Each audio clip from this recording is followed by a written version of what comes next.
Hello. It's been forever. Hello, you, and you. It feels so weird seeing all of these people here not in person now, you know? Like, it's strange.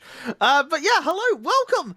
We are Natural Havoc, a Twitch channel, which is a bunch of Twitch streamers that try and play D&D on stream. I say try because they could all die today.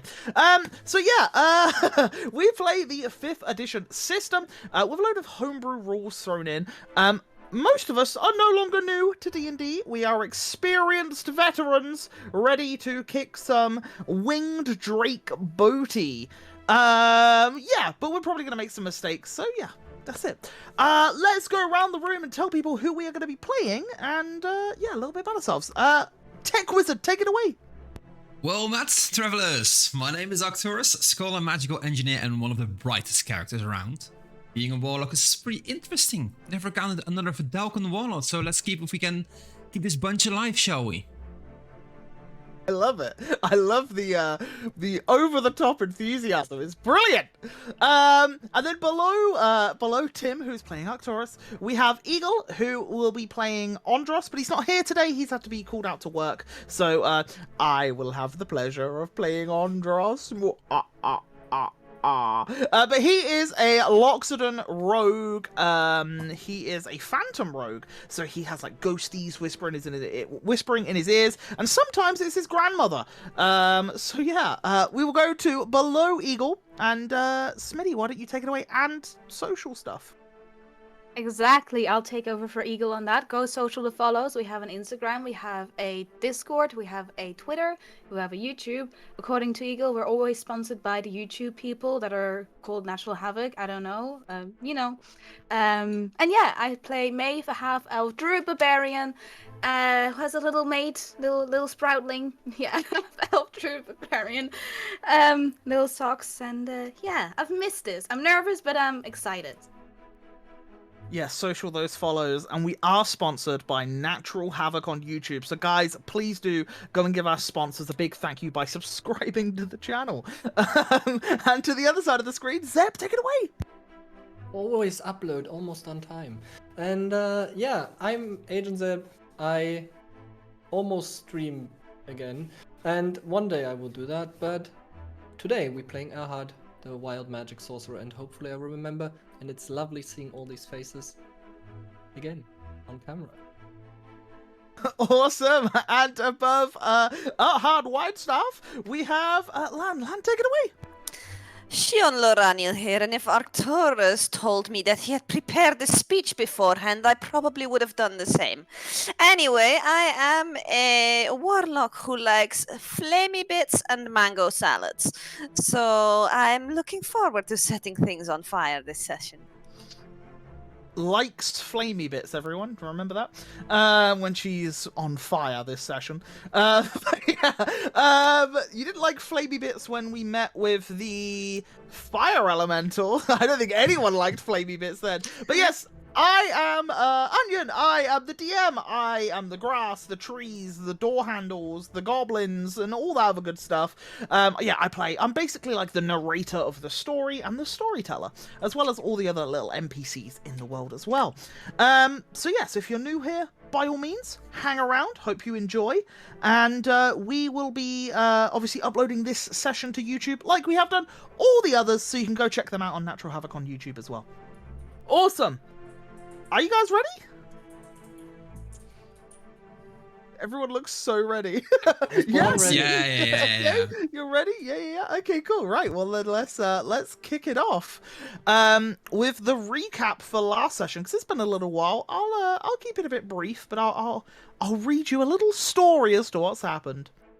Last session, our party stood at the entrance to the council chambers of Arkenvale, with bells chiming all around them, and an assault on the capital city underway. Scaled winged beasts flying overhead, with riders flying through the skies, fighting against various tri-spire mages just trying to defend their homes. The party saw before them a group of warriors approaching the council chambers, accompanied by 2 large winged drakes. As the party began to question the intruders and find out what their true motives were, they were informed that they just wished for them to step aside as they seeked vengeance upon the rulers of this here city. The party obviously declined, and a fight broke out. A handful of guards in the party fought from the ground, while a big group of crossbowmen continued to scream "Fire!" from the rooftop with their crossbows ready. Andros went toe-to-toe with the one that seemed to be in charge and took some pretty bad blows. He didn't do too well in that fight, while Shion decided to run straight to the front line, drawing the attention away from the rest of the party. Maeve transformed into a large giant snake, constricting enemies and trying to chomp on them with her fangs. And Arcturus drew upon the shadowy magic around him, summoning a blade of pure shadows as an intruder got within melee range of him, while Erhard sat back, controlling and manipulating time around the enemies before him. The battle did end, with the party looking a little banged up. A few of them began to wonder who these people were and why were they attacking. A few of them began to study the bodies, and they recalled information from books that they had read the previous day from the Tri-Spire library, and they came to a conclusion that these people were in fact Drakenborn, a race of people that was nearly wiped out 100 years ago. They quickly realized that the Drakenborn could reproduce with any race, as they found scaled elves, scaled Goliaths, gnomes, and other such races among them. The Drakenborn people can be easily identified by the scales that go from their heads, their necks, and their forearms. Some look a little more draconic in nature, while others just sported reptilian eyes or sharper fangs and teeth. Each Drakenborn can have different coloured scales. However, nearly all of these had red scales. Arcturus recalled that 120 years ago, Arantis and Craddock banded together to build a tunnel through the jagged peaks to the southern Veritas, during which they accidentally awoke a gigantic purple worm that shifted and collapsed part of the mountaintops, killing the tribes that lived atop it. Shion recalled information that a tribe of people moved into the Spires of Ash, which borders Quirin, and would often be seen riding scaled beasts up in the skies to the east. Together, their conclusion was that they blame Arantis and have returned to seek vengeance for their fallen. Not much time to spare, the party asked Sir Draxel if he could spare some healing magic so that they could run to another ward and provide more aid. The party were quickly healed up and started heading out, but not before finding out that Eliash was in fact leading the charge in the skies with the Tri-Spire mages behind her, battling to defend the city.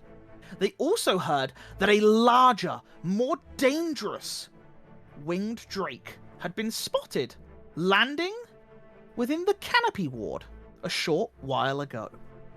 They set off and headed to the Silver Ward next, and upon arriving they saw people fleeing for their lives and a couple of familiar faces defending the city.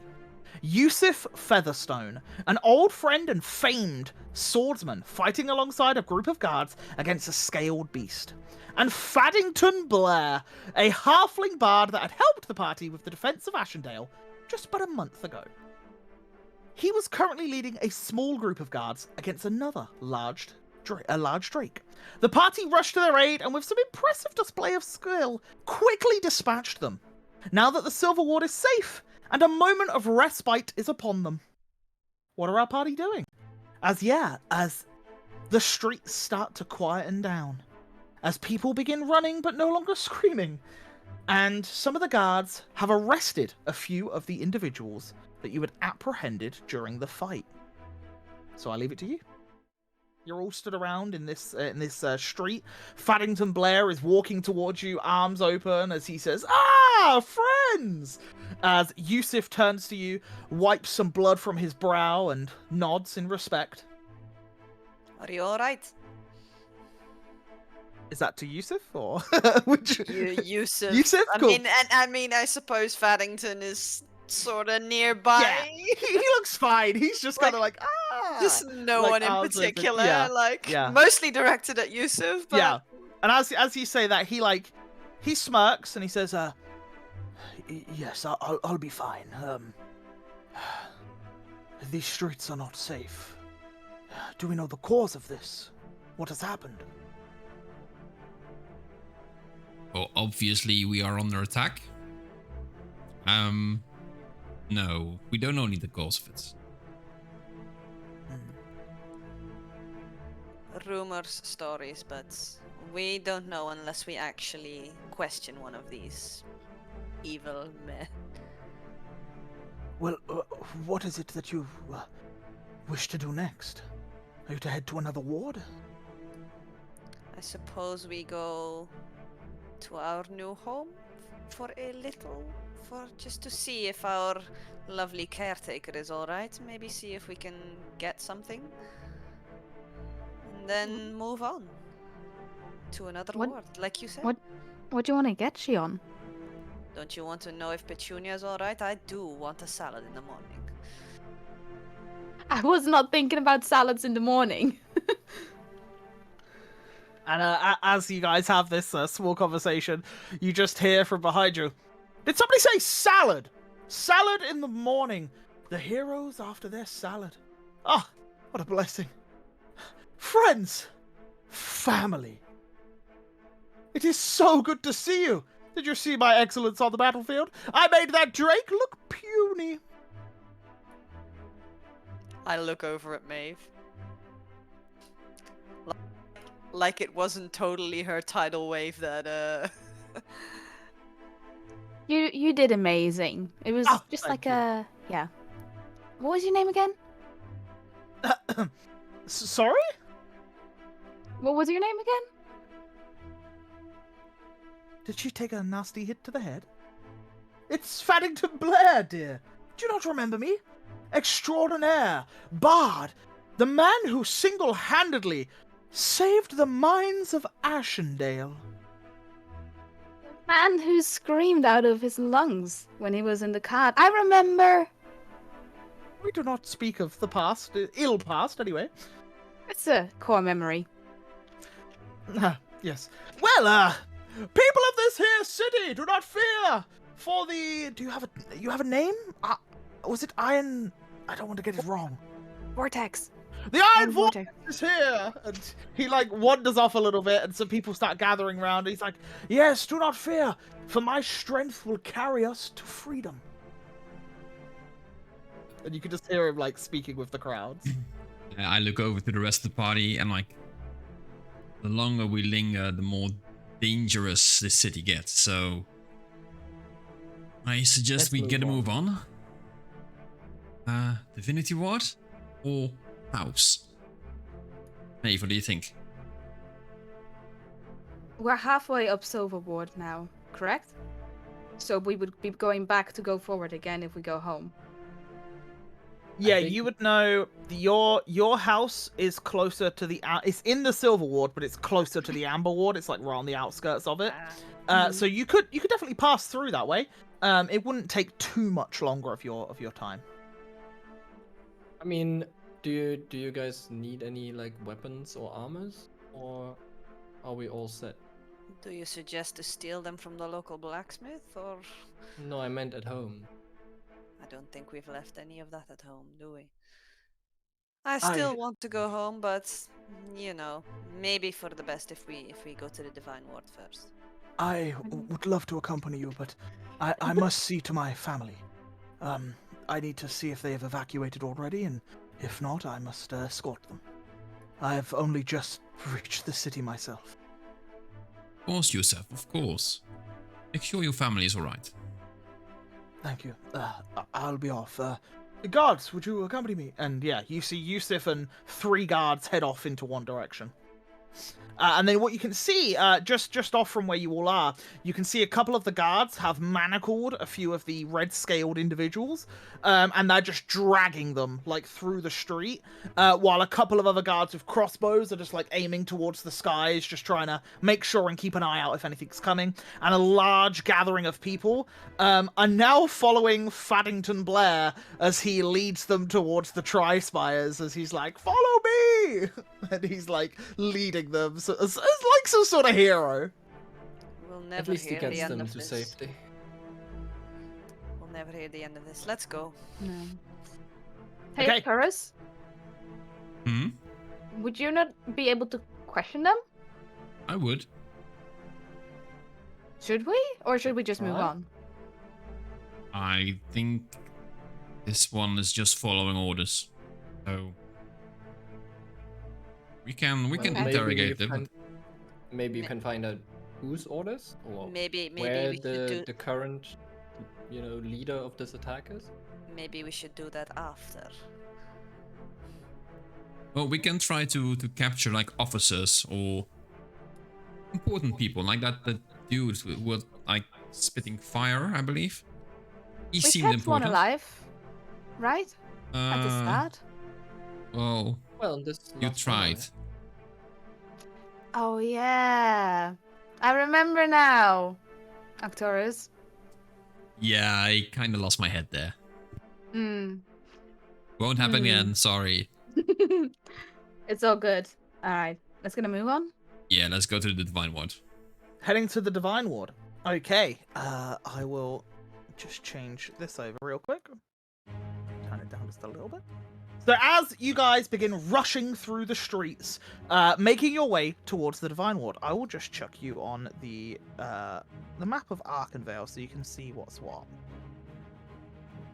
As you all start heading through the Silver Ward, rushing down towards the Divine Ward. You do eventually come to the marketplace, and as you rush towards the marketplace, which is kind of in between the Flint, Canopy, Silver, and Divine Ward, it's like a crossroads, as you will. As you do arrive there, there is not a person in sight. You can see that the tents before you and the stalls that were here have been completely crushed, as if a large creature had swooped through or trampled through this section. However, what you can hear, just off into the distance, towards the direction that you're going in the Divine Ward, you can hear more bells being rang. And you can see, as you're running towards it, this golden shimmering light over the top, like a dome, over the Divine Ward. And yeah, as you start running towards it, you run through the marketplace, running around the constructs and the stalls and such which have collapsed in this section. And eventually you run to the first temple.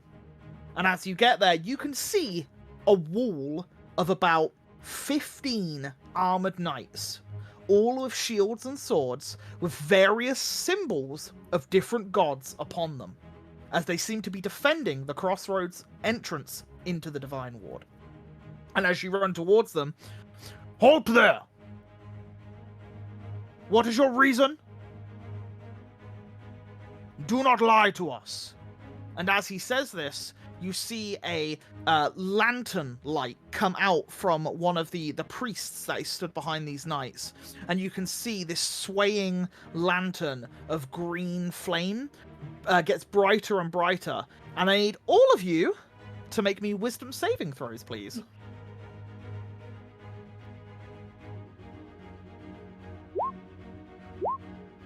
Ooh. 22. Oh! Well, I'll do Andros because he's 17. probably going to fail. Wait there, let me. I should have got his sheet up before. There we go. Wisdom. Yep. Okay.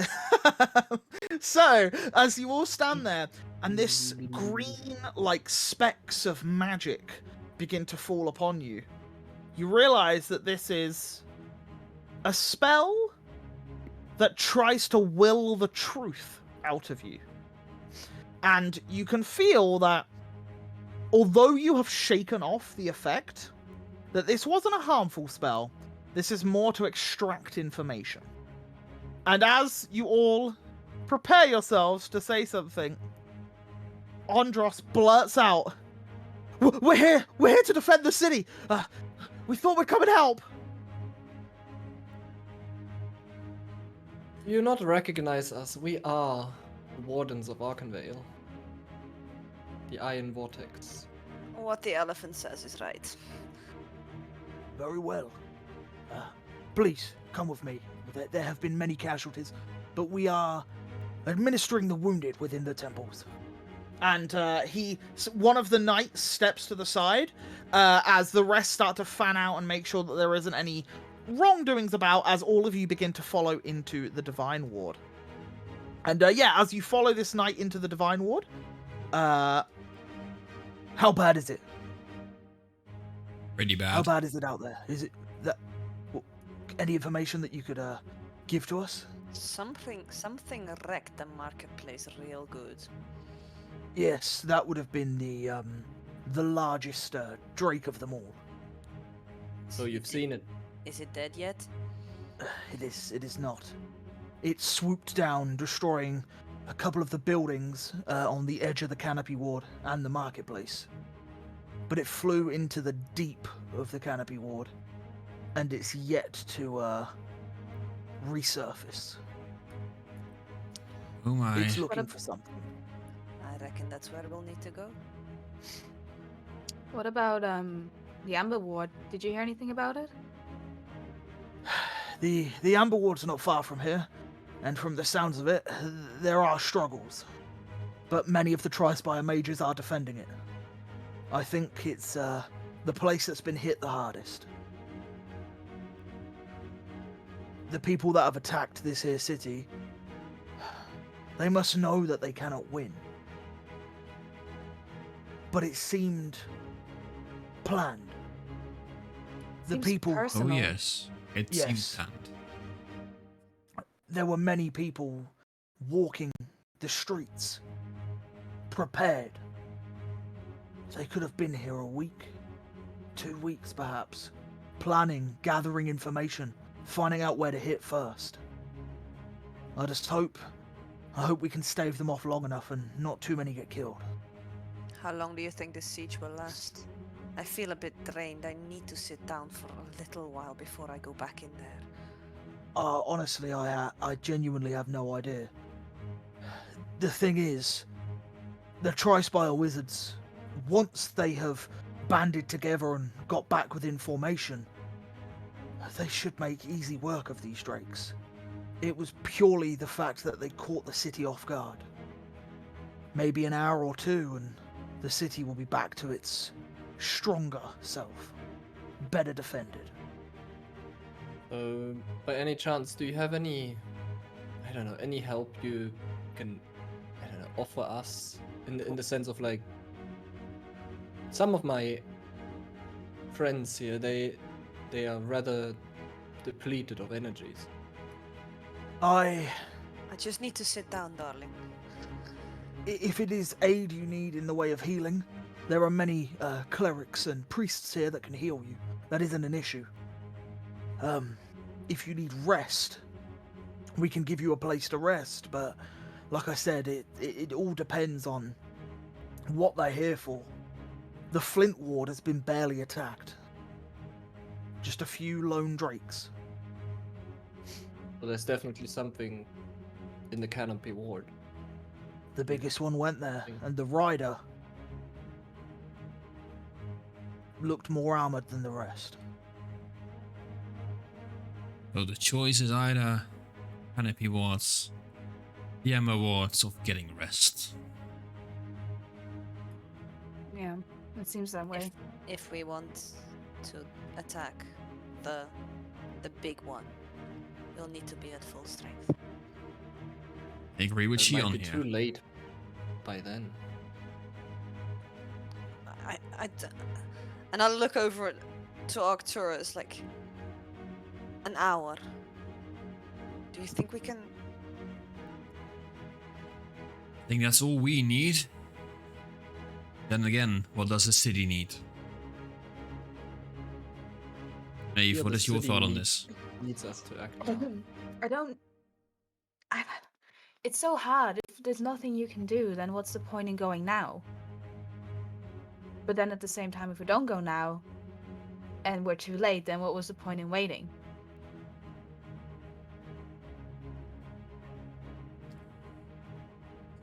Tough choices. What is it you can do? Me? Chuck my chakrams. Use my Eldritch Blast. That's it. No shackles, no counterspelling if there's mages around. Is it just a short rest that you'd need, like an hour? Yes. If we Any way can of quickening somehow, that? if we can somehow get hold of an enchantment-based Tri-Spire wizard, I believe there is a spell that can speed up that process. But it's getting hold of one. In this chaos, we could perhaps try and find an injured Tri-Spire wizard and see if they have access to that enchantment-based magic. Is But there any behind in the Divine Ward right now? there's a few Tri-Spire wizards here gravely injured, but they might be able to aid if they have the ability and resources to do so. Well, if we can quickly try and find out. And other than that, By all means. maybe the Amber Ward, we can find someone. I suggest sending your quickest scouts. I'll be honest, we have little men to spare. By all means, if you wish to enter the various temples and see if you can find aid yourselves, that is entirely up to you. I can assist. I have been given charge to give you aid if necessary. I can help as well. Is there specific temples where the Tri-Spire mages are being kept, or is it random? The temple to Raglan, the fortress, is where the majority of the civilians are. It is better suited for defense, and it has a basement layer. We've provided bedding and some form of storage for those down there. I would try Odal's temple, the Temple of Life and Birth. They are assisting in the healing the most. Let's And, quickly go there. Let's head there quick. I'll lead you Yeah. to it. And yeah, he starts heading off. As you all begin heading towards the temple, you can see this amazing, beautiful looking temple. Outside of it, you see the figure of an elderly man in robes, clutching a small child in his arms, and this huge basin of water in front of him. However, clearly, there has been some battle here, as a big chunk of the bottom of the basin has fallen away, and where the water pours from Odal's hand into the basin, it is just pouring onto the floor, and this puddle is starting to form outside. As you look up towards the gigantic, cathedral-like building with stained glass windows, you can see a few of the stained glasses are cracked all along them. Some of them have broken in places, and you can see some of the tiles from the roofs have fallen and clattered amongst the ground. From within, as you step through the massive, large wooden gates, you see in here an orb of golden light spinning ever so slowly in the center, just shedding this golden warmth into this chamber. And as you look, you see probably 80 camp beds in rows, and you can see over half of them are full of injured soldiers, guardsmen, civilians, and Tri-Spire wizards.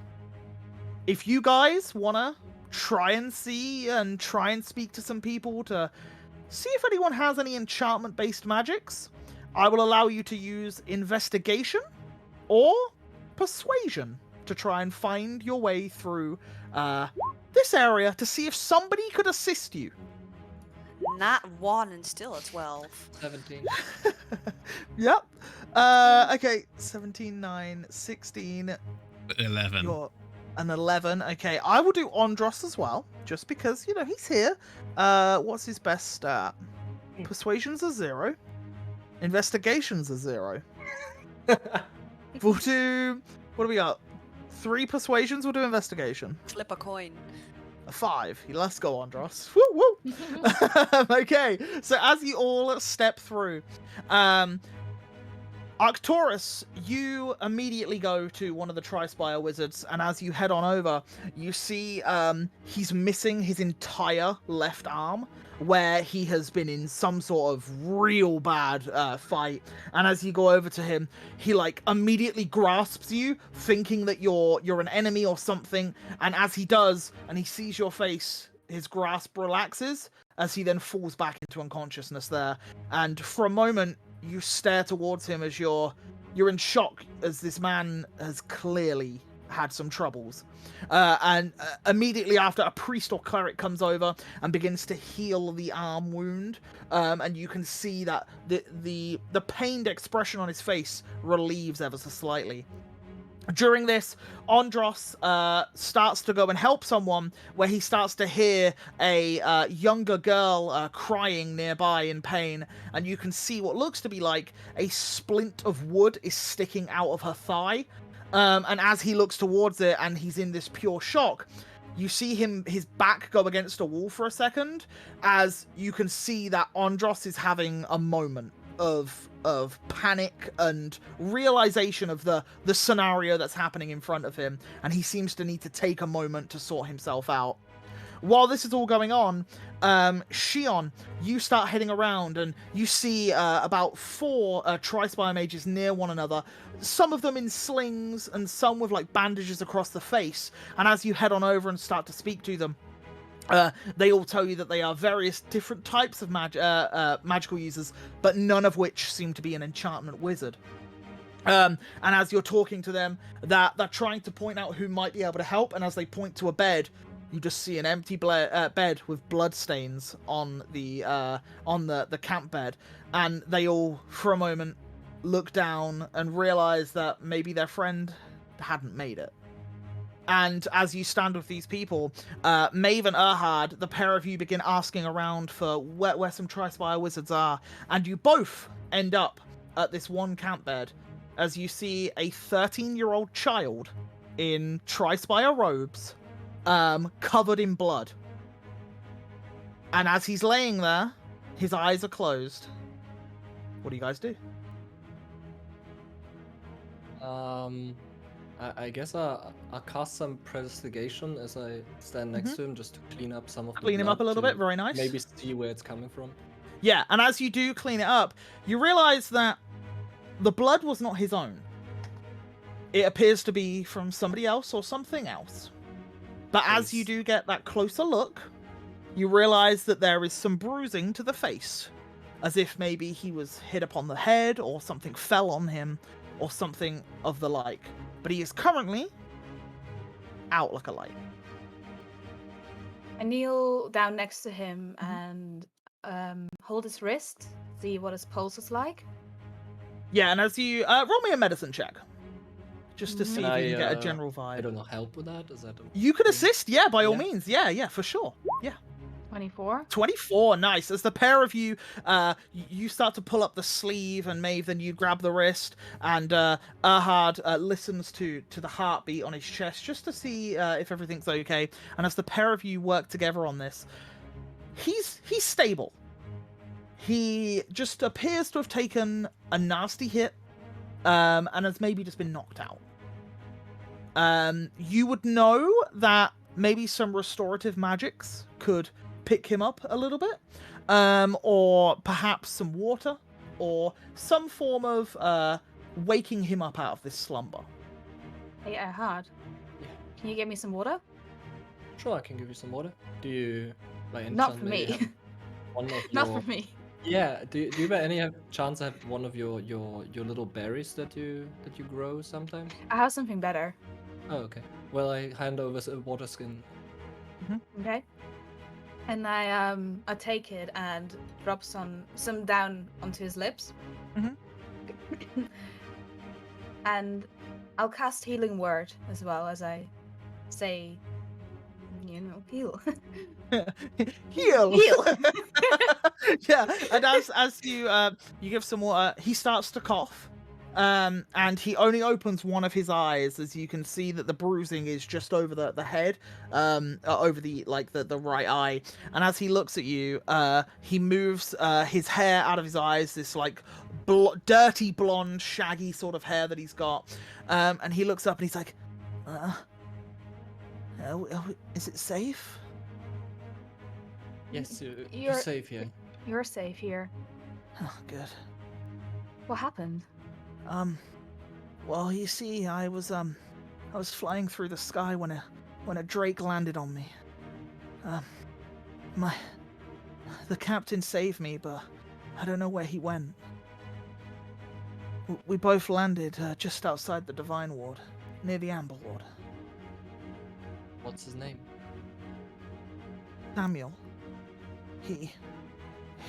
He was the squadron leader for us. He was making sure that we were aiding Eliash. I hope she's okay. So what's your name, boy? My name's Victor. I'm Erhard. It's good that you're doing better.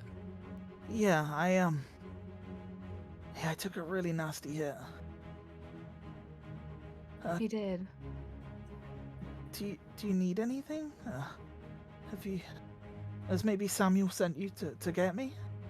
No, not Samuel. I feel bad for asking. We're looking for someone that has some enchantment magics.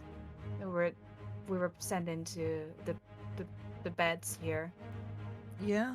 Um, Yeah, I'm an enchantment wizard. You are? Yeah. I feel bad asking. We're the Iron Vortex. We're trying to protect the city. Oh, yeah, I've heard of you. Mm-hmm. We have a few on the party that could really do with a short rest, but we don't have time for a short rest. Oh, you need a cat nap? Yeah. Sure, probably. Well, no, it's an enchantment spell. So- It can, as long as it goes undisturbed, an hour's rest can be done in 10 minutes. But I can only do it to 3 people. Well, that sounds great. It sounds. If you can help us help our friends. Yeah. Do I you can wanna guide you if you want. Guidance won't be necessary. I just need to be undisturbed for 10 minutes. That's all. Are you sure you're able to? Yeah. I only managed to get a few spells off before the Drake landed on me in midair. Yeah, I'll be fine. I'll be okay. Yeah. Okay. Right. Right. Do you want to gather your friends and we'll move over there to the empty beds? Sure. And Guys. Yeah, guys! As everyone comes running on over. Yeah. So, who are the 3 that would like to receive catnap? Erhard, if you don't want it, I could No, I'm benefit good. from it. I'm good. Okay. I'll Okay. watch over you guys. Yeah. So Andros, you see Andros is still having this realization. He sees blood around. He can see there are just people groaning and moaning in pain from like the wounds that they have undertaken, and then he snaps out of it and he immediately goes to the aid of people, and he's like carrying people and fetching linen and water to try and help people, all while you're having your interaction with the young wizard. And as he does this, you see the 3 of you sit down on the camp beds around him, and he says, you're gonna feel real sleepy, but 10 minutes and you'll be right as rain, okay? Perfect. Thank you.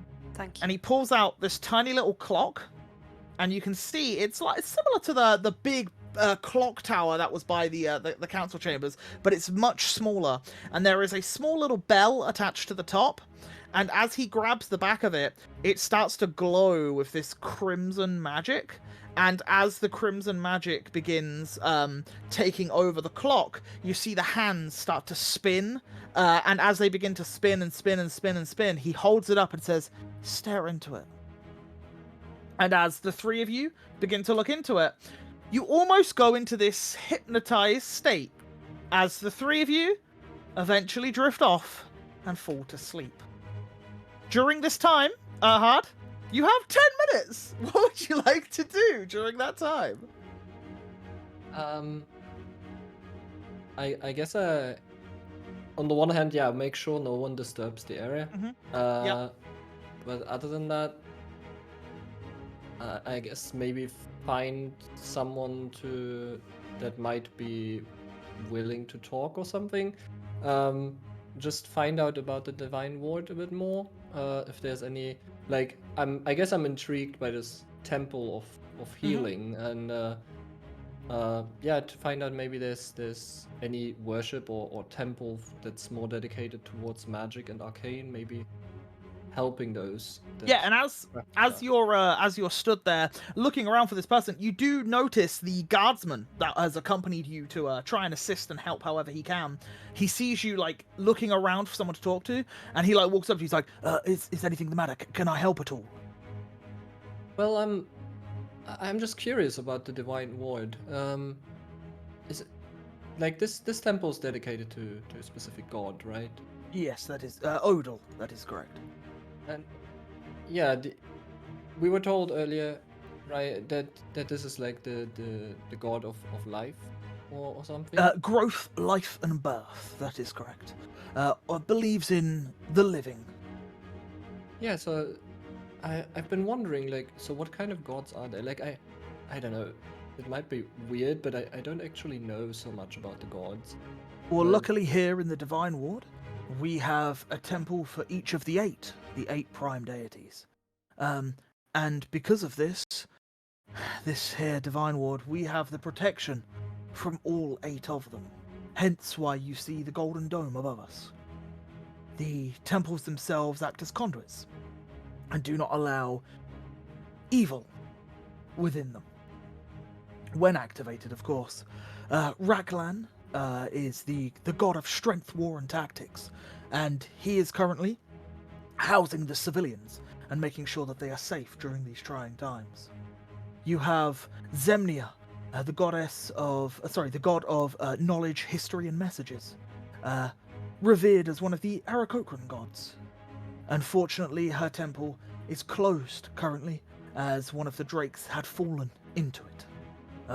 There is also Ixus, the moon deity. Once again, her temple is also closed off at this time, as it is usually only opened during the night.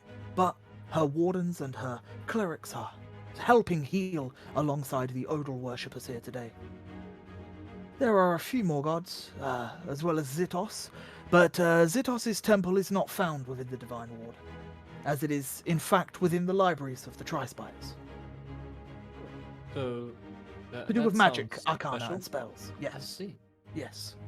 But there is Kalir's temple, which is more of a garden and a peaceful, tranquil place for meditation. There is Solodin, myself. I praise Solodin. The sun, the light, and the day, making sure that evil is kept at bay. And finally, there is Yerin, the goddess of the afterlife, the grave and death. How does that work? She is known to be the gatekeeper of the cradle. When you pass on to the afterlife and go to the beyond, the cradle, Yerin will meet you there and decide whether or not you are worthy to ascend into the heavens. Okay. But yes, that's pretty much all the gods here. Yeah, it's a shame that the lesser deities would not be worshipped here, because we could use all the help that we could really get right now. So are there places where lesser deities are being worshipped? There are, but usually not within large cities as such. More smaller settlements, you'd probably find some lesser deities' temples. I see. Yeah. Thank you for the information. By all means, thank you for aiding our city and helping was it the Silver Ward that you ascended from? Yeah, we were at the council chambers and we headed through the Silver Ward, looking for Oh. those in need. Are the council chambers safe? Yes, they say. Brilliant. We had not heard word from them yet, so we were worried, as you can imagine. But priority comes to the people of this city, not those that govern it currently. The council chambers as well as the Tri-Spires are being guarded. Fantastic news. Hopefully, the Trispire wizards can move into the Amber Ward quicker and hopefully dispatch the dominant threat. The Flint Ward, unfortunately, will have to be saved by its people and the guardsmen patrolling it. The Trispire mages, if able, might be able to traverse there, but there's only a few drakes there, so hopefully the people can defend it. The Canopy Ward, like I said, just a large creature. I'm wondering if the attack on the Amber Ward might be a distraction. Do you think there might be anyone here that knows anything about drakes?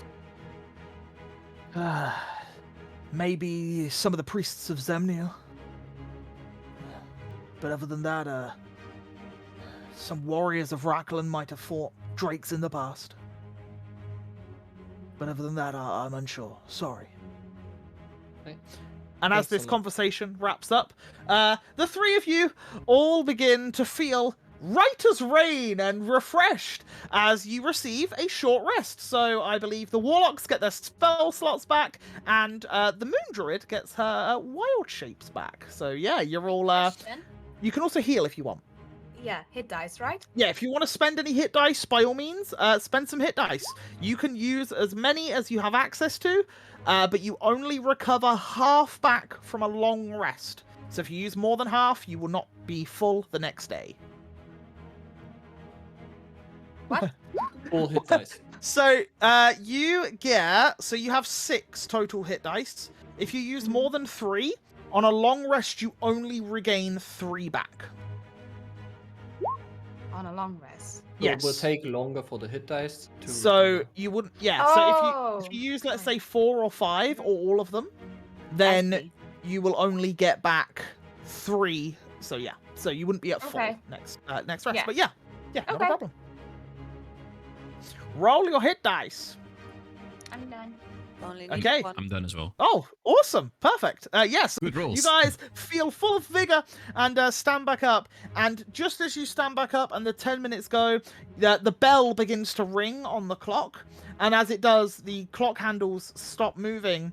And as they stay still, the young boy collapses back into his camp bed. And you can hear him drifting off soundly asleep as it took a little out of him from casting the 3rd level spell. Can I just tell the guard, make sure this boy is cared for. By all means, he's assisted us in helping you. So, Victor was his name, correct? Yes, And he was looking for Samuel, for Captain Samuel. Yes, Captain Samuel. that I'll put out the fell word. with him. I'll put out the word. I did catch some of that near the Amber Ward, between the Amber Ward and Divine Ward. They fell, Yes. I believe. I'll send out some soldiers to see if we can find Captain Samuel. Thank you. No problem. Is there anything else I can aid you with? Well, if you have anyone at spare at the moment or later, just send them maybe to help it where it's needed. Where would you advise us to send them? To the Amber Ward, perhaps? Guys, do you think they should rather secure the Amber Ward or come Well, to aid us? We cannot be there, so Are we going to the Canopy Ward? I would vote for it. yes. We need to find the big one. I think the people of Argonville need our rest more than the nobles of Argonville. So I would vote Canopy Ward. Right. If anything, Sir Draxel actually cast Blessed on us. I'm not sure if any of the magic users could do that here for us. I could certainly ask if they're able to. Sure. I'll ask around. And he wanders off. and Before he speaks with- leaves, can I Yes. just for myself to remember? I don't think I caught your name. Just to know. My name, Hamshel. Hampshire. Yes. Thank you. I'm a Knight of Solodin. Now please go. Time is of the essence. Yes, I will. And he wanders off towards some clerics and priests, and you can see them talking amongst themselves. And as one of the priests come back to you, it's an older woman. You can see she's human. She's probably in her late 60s. And as she walks on over to you, she says, "Dearies, I believe that you needed the bless spell casting upon you. Yes. If you would. If it's not too much trouble. My blessing, unfortunately, only lasts a short while. We gotta run then. 10 minutes, in fact." How long will it take us to get to the canopy ward? Like, just asking. I don't think you it only matters like because it. we could run into a fight at any point as soon as we leave. Any advantage we get is better. I guess than any none. help. Yeah, any help is. Let me see what I can do for you. And she consults her spell list. Let me just have a little look, and I'll see if there's a different spell that she might be able to assist with.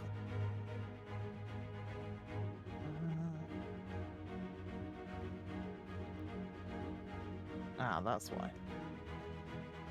Let's have a look. So she will offer.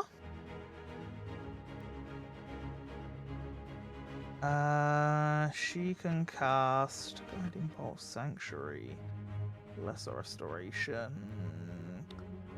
How long does that spell? I think they're all like 10-minute spells. Yeah, she can offer 2 different spells, which is Bless or Sanctuary, but they only last 10 minutes.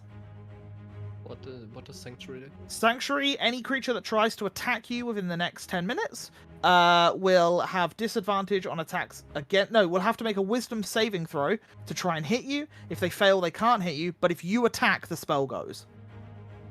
If you attack it or if you attack in general? If you attack anything, Sanctuary then goes. Well, That's let's the go best. with the bless. I think. Yeah, Very that's- well. For all 5 of you? Yeah. If you're able. Not a problem, dear. And she begins to cast Bless as you start to see in your hairs a couple of leaves sprout from behind the ears on some twigs, and you can see a couple of very small little berries appear on there as well. And yeah, the Bless spell takes effect as life grows before you. And yeah, for the next 10 minutes, you have 1d4 on attack rolls, saving throws, and ability checks. So that would basically mean I have finally hair now.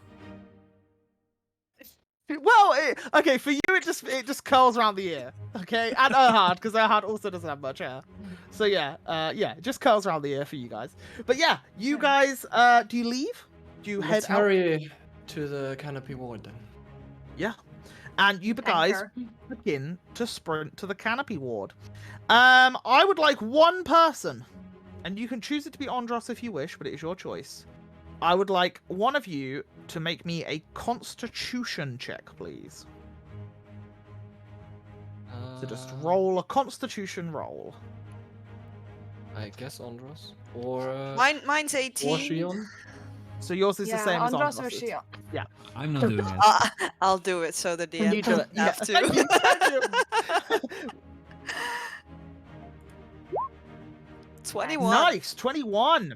Yeah, so you manage to all keep a good pace up while sprinting through the canopy ward, and you actually get just to the outskirts of the canopy ward in about 8 or so minutes from where you were, sprinting through. And as you head into the canopy ward, you can now hear distant echoes of screams and crying and just pain from the people within. And occasionally, you hear an almighty large thud. And I will say you guys are just over here now. Should we be stealthy about it? And also, can anyone pinpoint where this is coming from? Would you like to make me a perception check to see if you can assess your surroundings of where the echoing noise is coming from? Hers, aren't you good at these? Hearing things? No. Can I You have use advantage, Olaf to do it? right? Kind You of can make Olaf smell do it, out yeah, the sure. dragon? I don't know. Yeah. 19. as you all try to perceive, and Maeve and Arcturus are just looking around, trying to pinpoint the location of the thuds. Olaf goes as straight as an arrow and points towards a direction. And Olaf is pointing in this general vicinity. Well, it's towards the Ruby's Rest, coincidentally. I guess let's go that way. Olaf seems to notice something. Let's get some other help in the meantime, and I snap my fingers, so I summon Kada. You summon Kada as well, not a problem. Yeah, and as Kada appears before you, do you issue a command to Kada, or just to keep her eye out, or what's Kada up to? For now, I keep it close because we already know a direction, so Yeah, there's no need to. Not a problem. Not a problem. So we go towards that? Yeah, you start heading your way towards it. Are you going stealthily, or are you trying to get there quick? What's the plan? I guess we need to be quick. What do you guys think? Quick.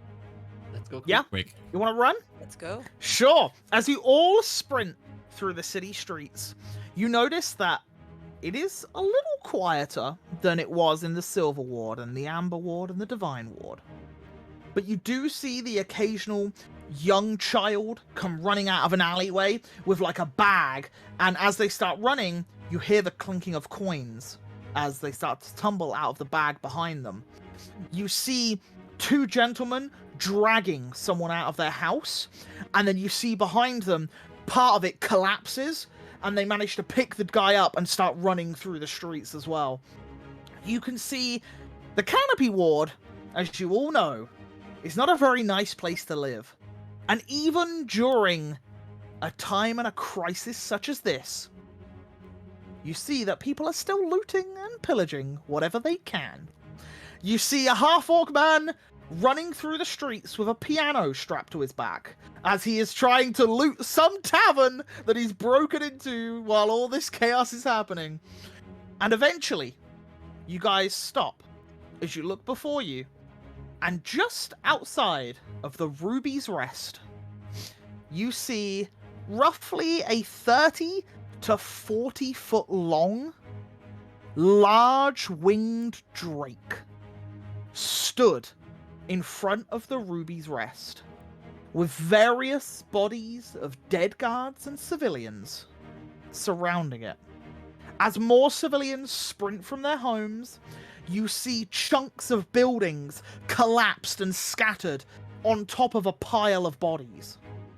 You see part of the Ruby's Rest destroyed and bricks tumbling down.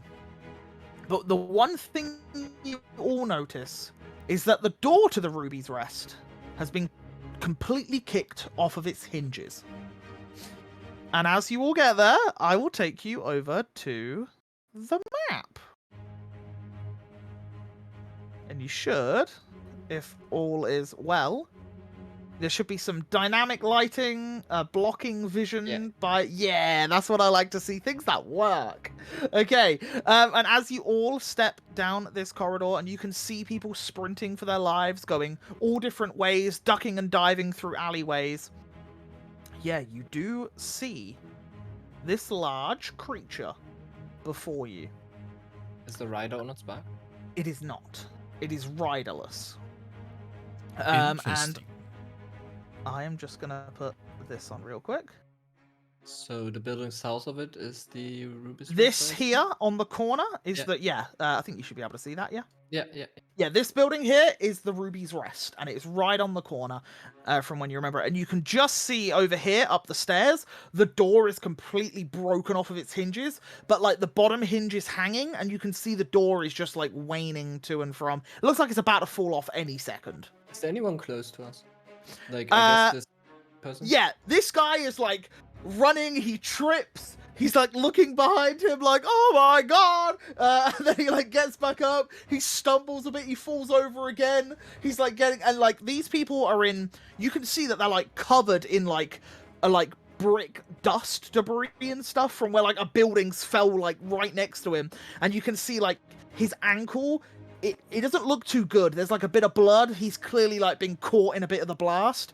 And as he's like crawling backwards and limping a little bit, you can see that all these people behind him are all in a similar manner, as some building has collapsed right before them all.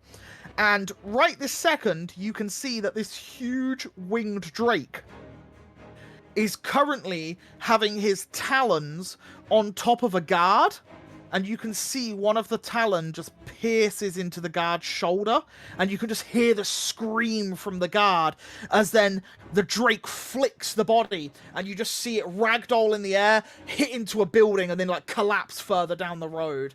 And at this, the drake is like scanning the horizon, trying to see if anyone dare fight this thing. I will say, because you guys ran, you can have one turn of bless as it manages to hold on for just a little bit longer. So you get the first round of combat with bless. And I will say it's not a surprise round, but you can all do something. So you won't get like advantage on it because it's surprised, but I will say as you arrive at the scene, you can do something if you wish to before the fight really goes underway.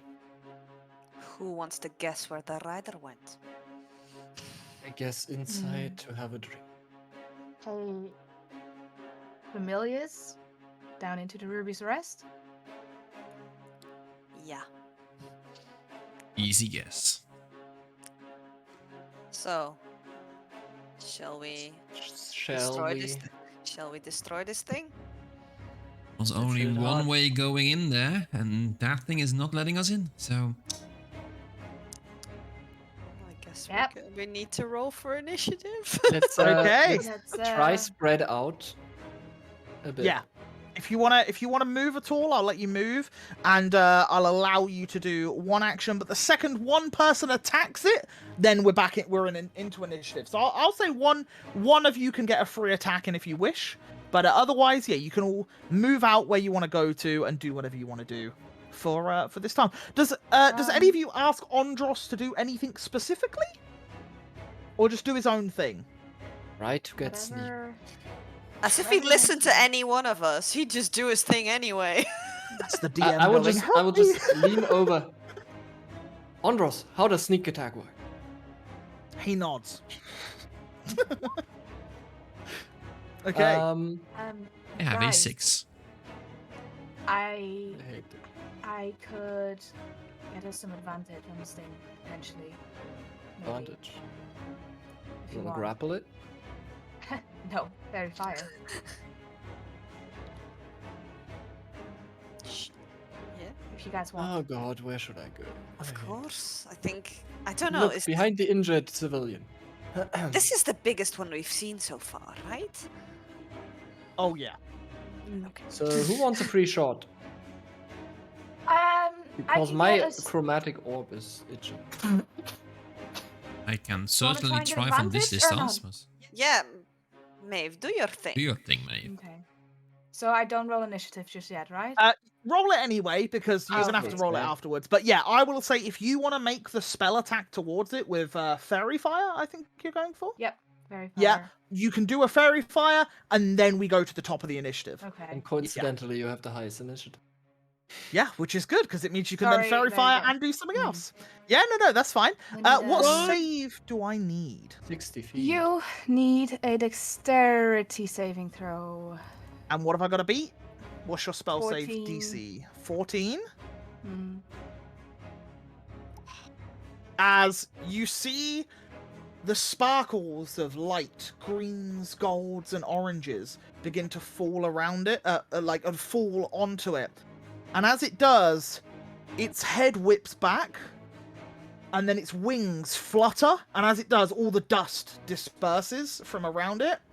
As its head then comes towards you and sees you in front of it, Maeve, and it says, "Trixie, aren't we?" And as it stares towards you, you just see this thing, and it just snarls, and like some like smoke and dust just comes out of its nostrils as it looks towards your direction. Did I hear what Pretty sure it he didn't was say anything saying? nice, but what does that actually? Yeah, you heard him say Trixie, aren't we? You definitely heard that, and it was in Draconic. Yeah. And I understand Draconic, so I want to know Uh-huh, what it yep. means. Yeah, you definitely hear Trixie, aren't we? In Trixie. Draconic. Yeah. Okay. Yeah, he But knows something. something The is rest of hiding you- here. Yeah, the rest of you just hear this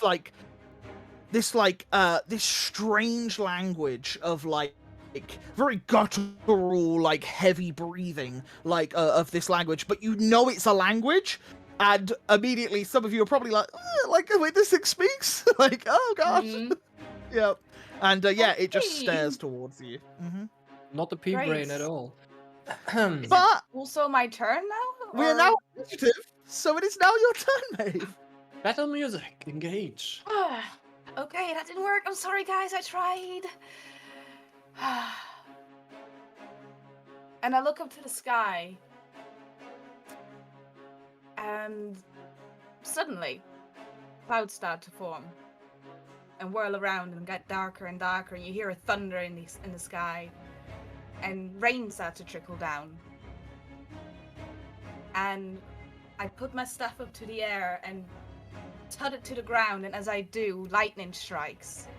As I call upon lightning. Okay, and as the clouds start to form above you, a little bit of rain starts to trickle in with it. And as the rain trickles around you and the darkness overcomes, this lightning bolt crashes down into it.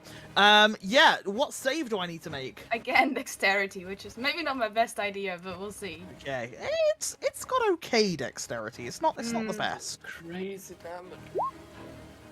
What's your save? 14? 14. So it just beats it. So it takes half. Yeah. It doesn't take the 2, right? No, that's fine. Okay, so 24. That's pretty good, though. That's 12 points of lightning damage as it crashes into the spine of this creature, and it lets out this roar into the air.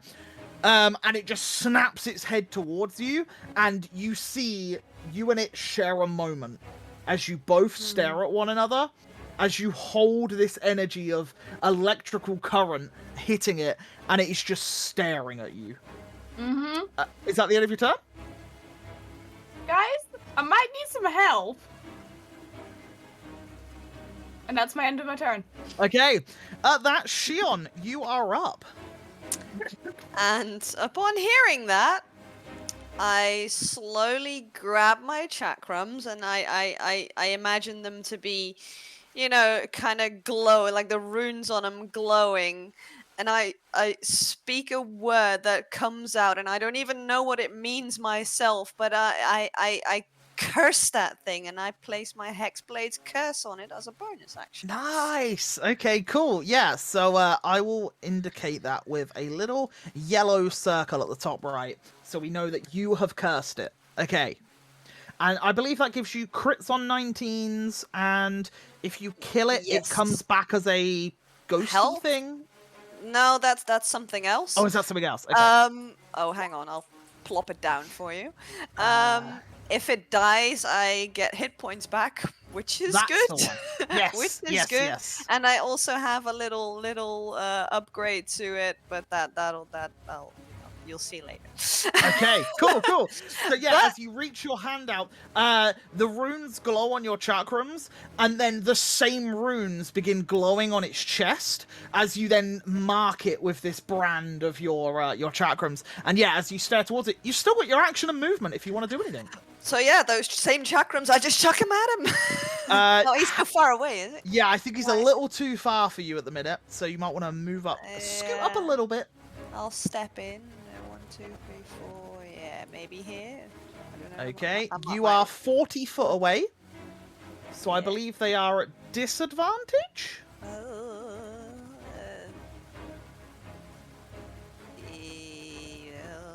How can I see that again? Oh, it's been too long since I played. Yeah, if you look at your attack and then press the little eye, it should... well, if you just click it, in all fairness. Yeah, so it's disadvantage, so that's a 13 to hit as you launch the first chakram. As the chakram does in fact hit, but it doesn't pierce the hide. As you see it like hit off of the hide of the creature. The creature's easy to hit, but it's getting through that thick, tough hide that you have the problem with, and it like bounces back and you catch it in the other hand. And is that the end of your turn? Yeah, no, I you- guess.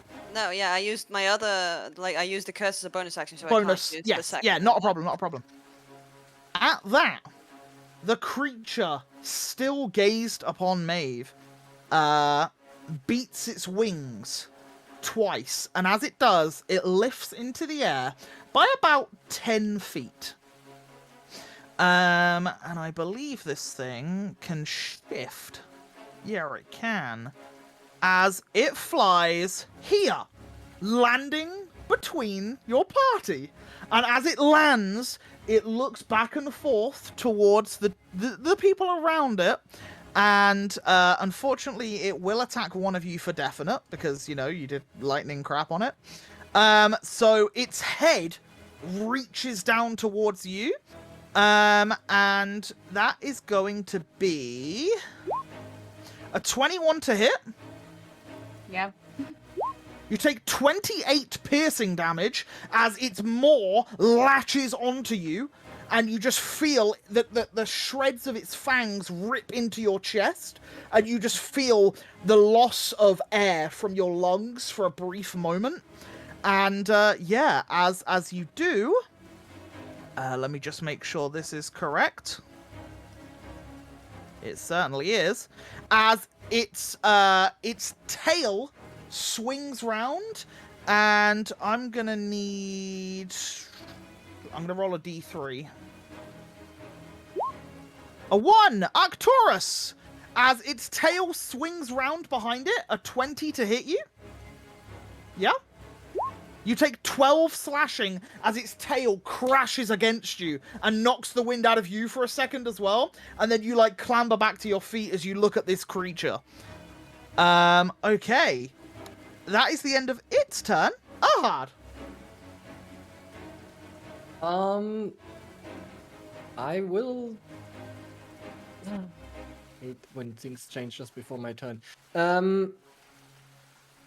I guess I would just go with chromatic orb. I don't. Yeah.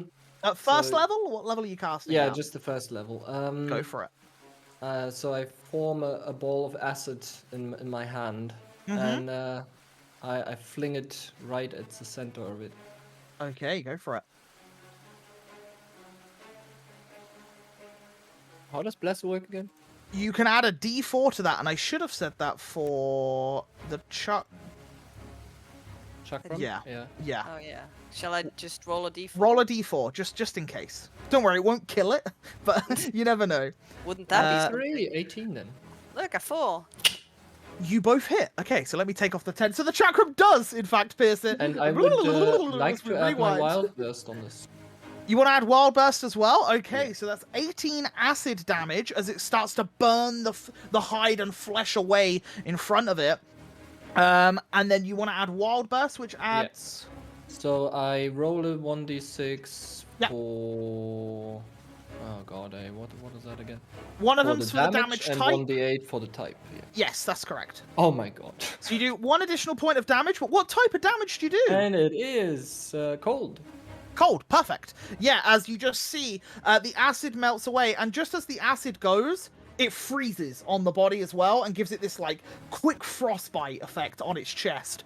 And yeah, you can see that it's in some considerable pain. And I will yeah. roll a 1d20 because wild magic. Yes, Well. which is a 12, which you are all good. God damn it. Is that the end of your turn, or are you moving? I'm just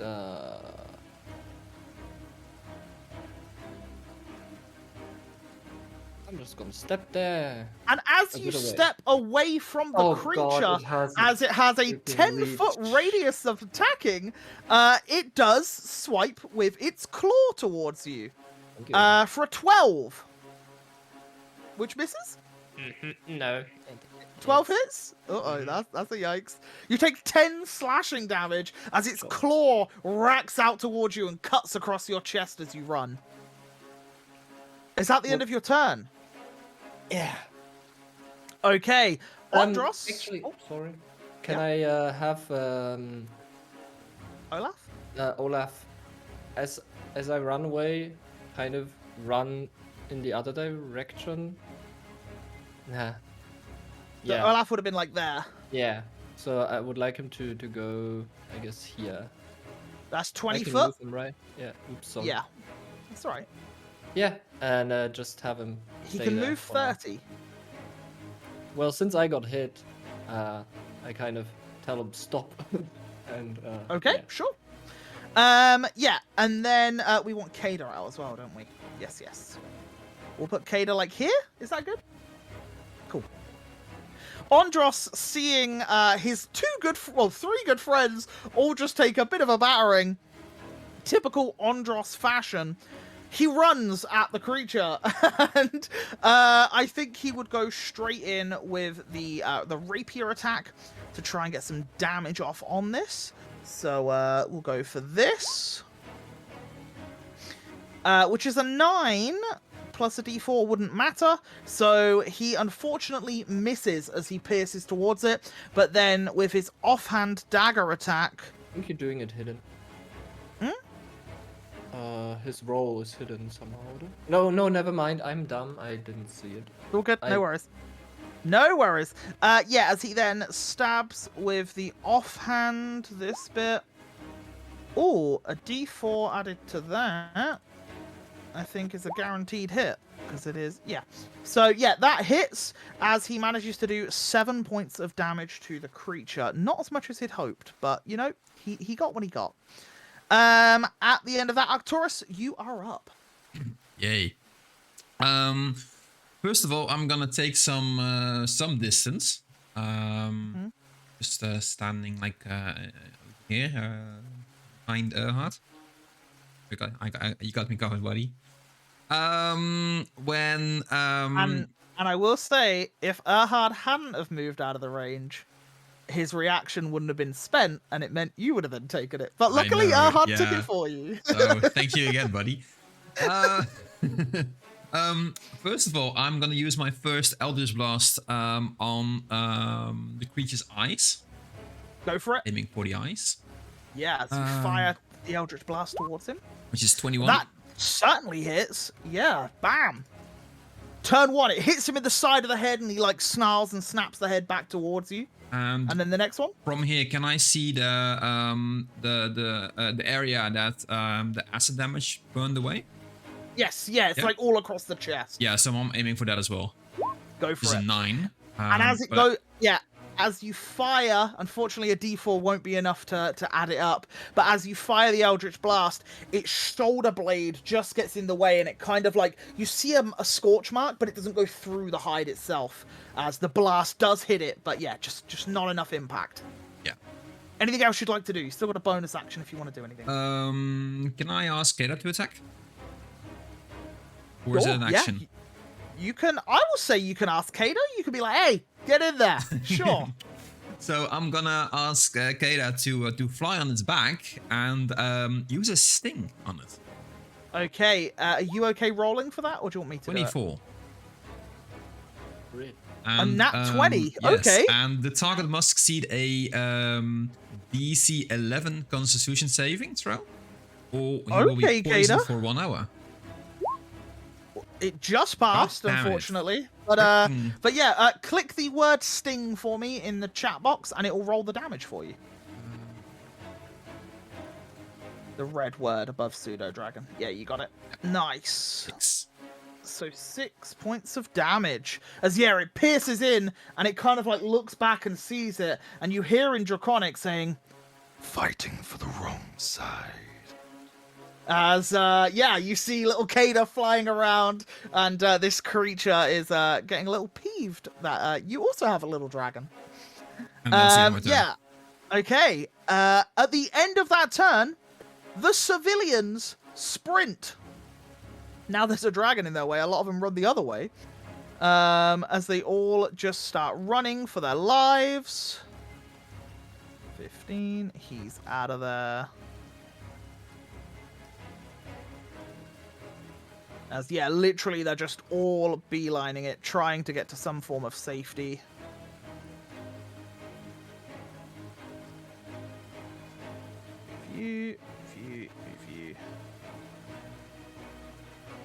Okay, cool. And at that, you hear, you know what? Everyone roll me a perception check. Just as a general me- perception. Do I need to do a Constitution saving 15. throw for my Cool lightning. plus 1d4? Yes. Yeah, for that last turn, for sure. 20. Okay, it's fine. Yeah, you're Doesn't fine. matter. You're good. You're all good. And what are we doing? Perception? Perception. Just to be a quick perception. Anyone over a 15, which is everyone but Actorus, you all feel a rumble beneath the ground. Just a small rumble. And it seems to be coming from the direction of the Ruby's Rest. But yeah, that's what you feel in the earth as you're stood on the ground. But at this turn, Maeve, just before you get to make your move, the Elder Drake will use a legendary action.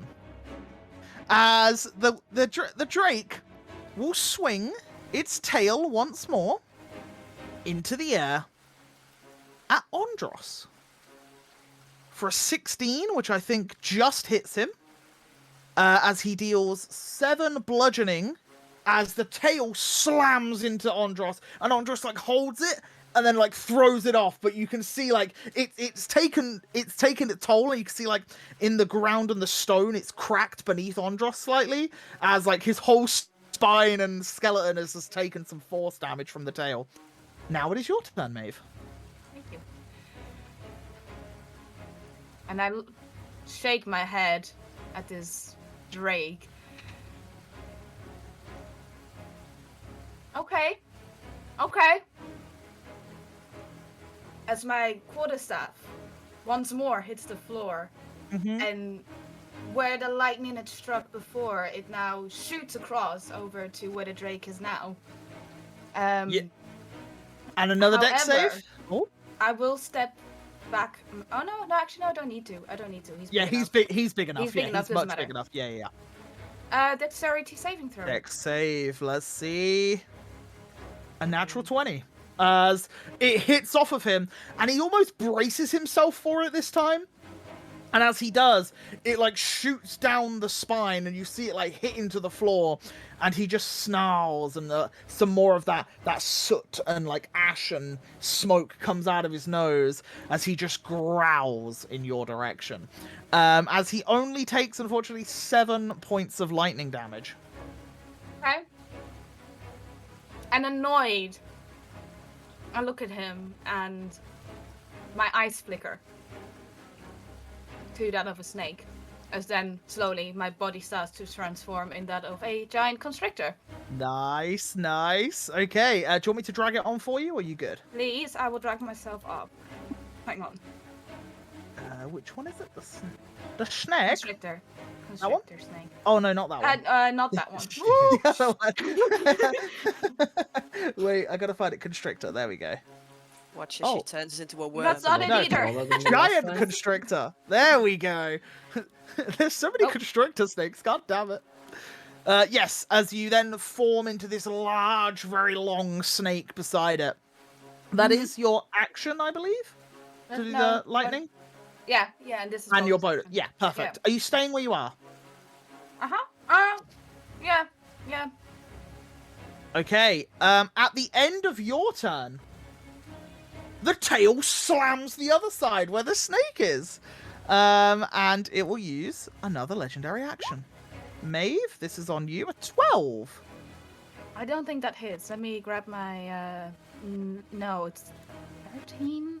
Sorry, I'm not prepared. Didn't think I was gonna get Okay. attacked that quickly. Snake Yeah. meat. It Pretty sure slams it's a back. 13. It's your dex plus your con plus 10. Yeah, Yeah. 13 for the snake. Yeah, good job. Okay, yeah, so 13 as it cracks towards you, but unfortunately, fortunately, it doesn't hurt you.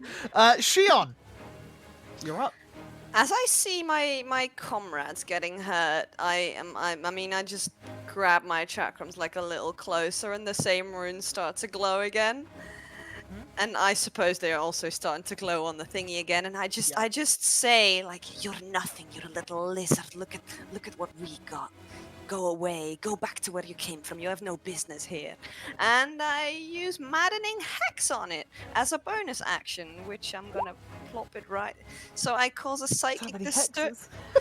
I cause a psychic disturbance around the target cursed by my hex spell. And it takes 4 points of psychic damage. Oh, Because it just takes it. yeah, the psychic damage equals your charisma modifier, which is 4. So Okay, yeah. okay, yeah. As you just see it, like, it, like, seems to, like, screw its face up a little bit. And, Arcturus, you just hear, petty tricks. As it just kind of, like, seems to be trying to figure out what's going on in the vicinity. But yeah. Okay, yeah. That's your bonus action? That's my bonus action. And then for my action, I will just chuck a firebolt at it. Go for it. 26. Definitely. to Yeah, hit. that. Whew, okay. Okay. As it collides into its chest, and as it does, you see. You actually hit the acid and the frozen patch. Isn't that and a you 19 for you? Ooh. That is a 19. Your hexblade curse. Roll me another 2d10, Shion, because that's a crit for you. Oh, fuck yeah! Yeah, that's a crit. Two- Another 2d10. Thank you, Erhard. I would have. Uh-oh. Yeah, uh-oh. 2d10. Okay, let's Yeah, go. 17. Nice. Let's fucking go. Okay. Yeah, and you Legendary managed to actions, my fire. ass. Yeah, you fire this firebolt, and it goes through, like, one of the hoops of the snake, and as it does, it collides into the chest, and it rears back in pain, and as it, like, echoes out this roar, it flaps its wings ever so slightly, not moving, but just, like, in anger. Is that the end of your turn? Yeah? And as at the end of your turn, the tail, wha-bam, slaps back down again as a legendary action, because it gets 3 of these per round of combat. A 13 on the snake, which now hits. Yep. So you take 13 bludgeoning as this tail cracks onto you. And as it does, it is now the Elder Drake's turn. And as the Elder Drake looks around, seeing all of you around it, it steps up 1 to get you both between it. And it will... Oh, Constitution saving throw for the snake, Oh. please. Is that mid my con or the snake's con? My con, right? My concentration.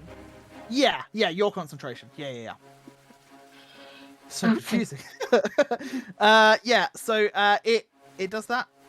Unfortunately, the lightning goes. It starts to fade. The rain does stay, but the clouds start to slowly dissipate.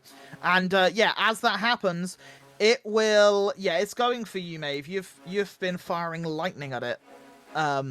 Although it's not happy with Shion, but it can't get to Shion. So, it will chomp at Maeve. A 13 hits, we established. 18 piercing.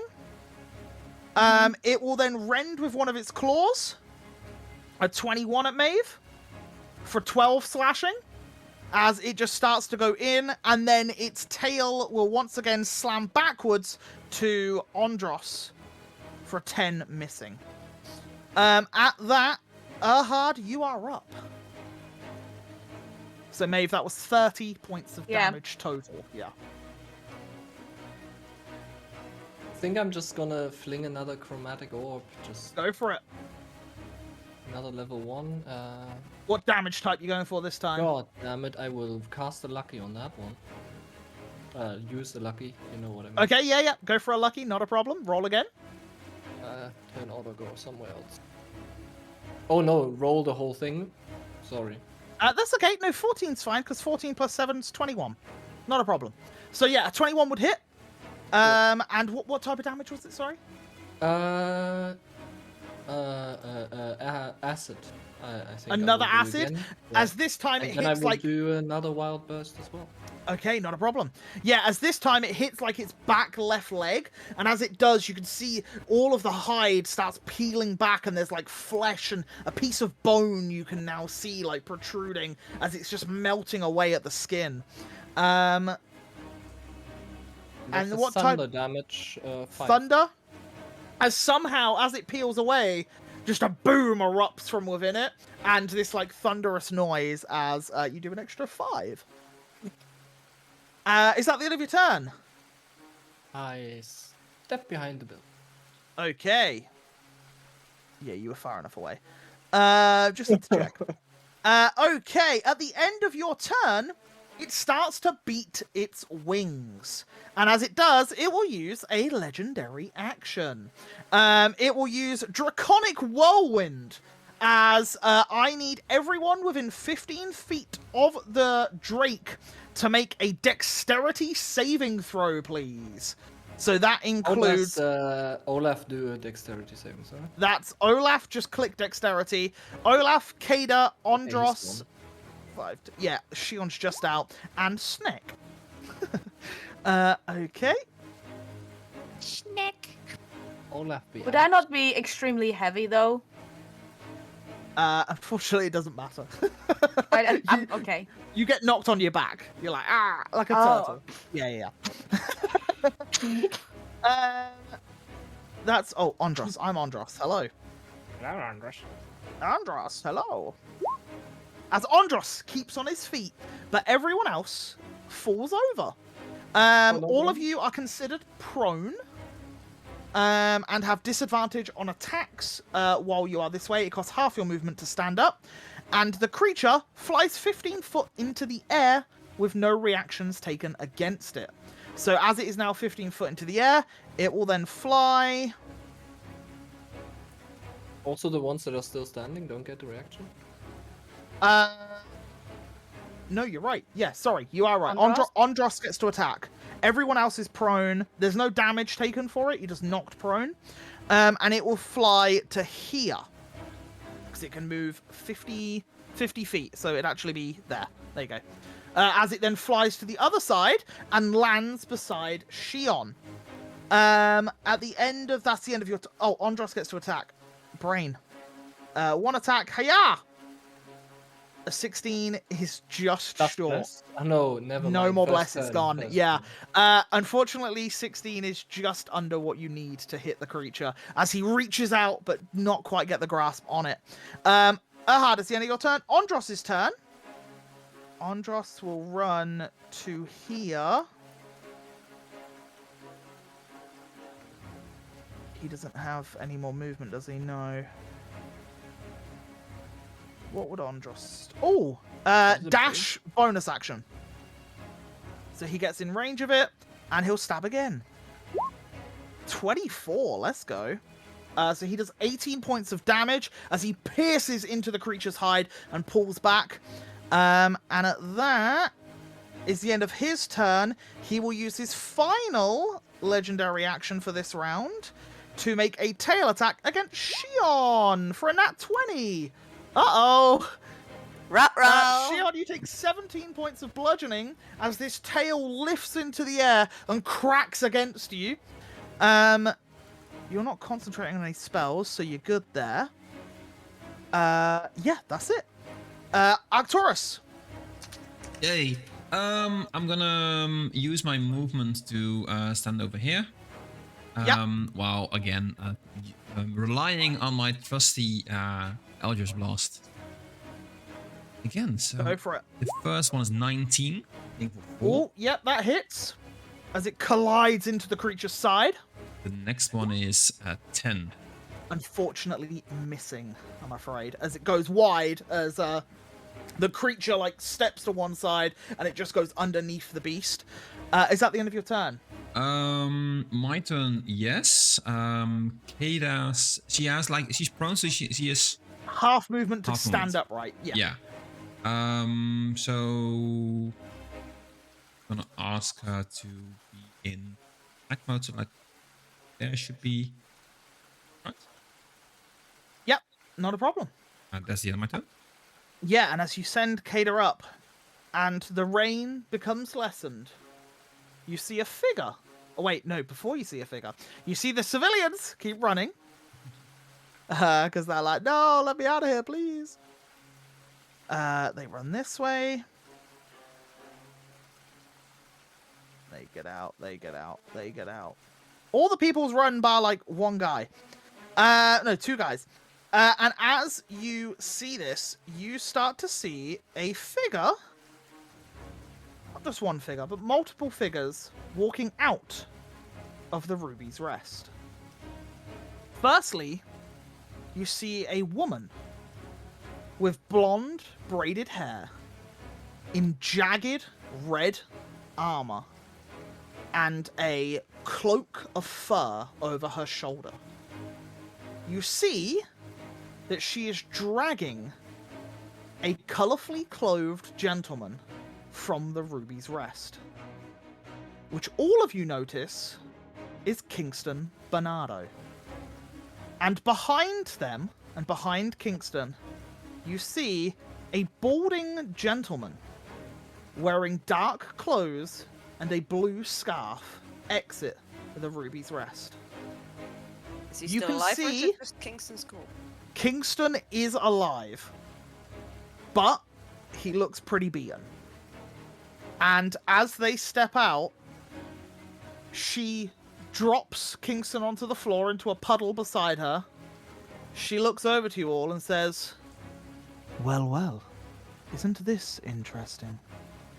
And we're going to go to a break, because I think that's a good time, as it's 10 past 8, and it's a really, really good time to go for a quick break, as you see this woman. And before we do, I will quickly show you a handout so you can see her properly and not have to squint at the tiny little thing on the screen. So let me give you a handout there. There you go. So you should all be able to see that, the viewers as well, if Tim puts it on the screen nicely for everyone. Perfect. You see this woman in red, jagged armor as she steps out of the Ruby's Rest with another individual. And yeah, we're going to go to a break. So guys, grab a drink, grab a snack, because the battle's not over. And we will continue into Phase 2 of Dragon Ball Z. So guys, be back in like 5-ish. See you in a bit. Bye. Bye. Hello, are we back? Because everyone started speaking. Now we are back. Okay, cool. Hello. Hello. Greetings. We're back. Hopefully, you guys have got some snacks. I got nothing. I just realized I didn't actually get anything, but it's all good. What did you guys get? I still have These? some of these. Not sponsored though. Coffee. Not sponsored. Nice. What have you got, Tim and Lyle? We got cheese. Oh, cheese. Very Nuts, nice. guys, cheese. I got my little cough licorice thing Oh, that I've had lovely. the whole time. Harry Potter. Nice. My Potters. Potters. Yeah. Potters. Originals. Oh, I think I know what the guy is called. What did Oh, you? no. Oh, Hmm. damn it! It's all good. He's about to introduce himself anyway. Yes. What did you guys get in chat? Frith, what did you get? Did you get any snacks? Did you get anything good? I was gonna make dinner, right? Yeah, What's we're your having dinner? Wait, did you have dinner? Nice. But yeah, we are gonna kick right back into it. We left off with the round starting at Maeve's turn. As the woman, the mysterious woman, steps out from the Ruby's Rest, and she looks to you all, and yeah, she says, interesting. And as she says that and looks towards your group, you see the balding gentleman step out behind her as he kicks like part of the puddle into Kingston's face. And like he just kind of like looks at him like with a smug look, like a victory sort of look as he looks down on this person. And then he looks up and says, "Ah, I believe we have company." And as the pair of them look to one another, Maeve, you're up. Yeah, I am. Just change the music because we're going to change it to something a little different. There you go. Okay. Maeve. I will use, I guess, half my movement to get up, but I don't have to move. So, because I was Yes. prone. Mhm. And I will attempt to work my way around the drake and whirl around its body as well as its neck and constrict it. You want to try and constrict it? Sure, throw it up for me so I can see what it says. 25. That's definitely gonna hurt. Yep. 12. The target is grappled. Escape DC 60 until the grapple ends. The creature is restrained, and the snake can't constrict another creature. I think because we've never had to deal with this before. I think grappling a larger creature, they have advantage on escaping because they're bigger. I'm pretty sure that's how it works. I'll double check it when it's its turn. But yeah, for now, yeah, that definitely works. Yeah, 12 bludgeoning as you start to wrap around and you start to really stretch the hide in the places where like the wounds are. And all of you can see this creature is bleeding. There is a lot of blood coming out of it. It looks pretty rough. It's struggling, let's put it that way. I also... Yes? Sorry. Yeah. I will also use a ability where I use a spell slot to regain hit points as my bonus action. Okay, yeah, sure. Not a problem. I think I roll a 1d8. Yes, I think it is, yeah. Depending on the level of spell you cast. Yeah, it's just a level 1. Yeah, not a problem.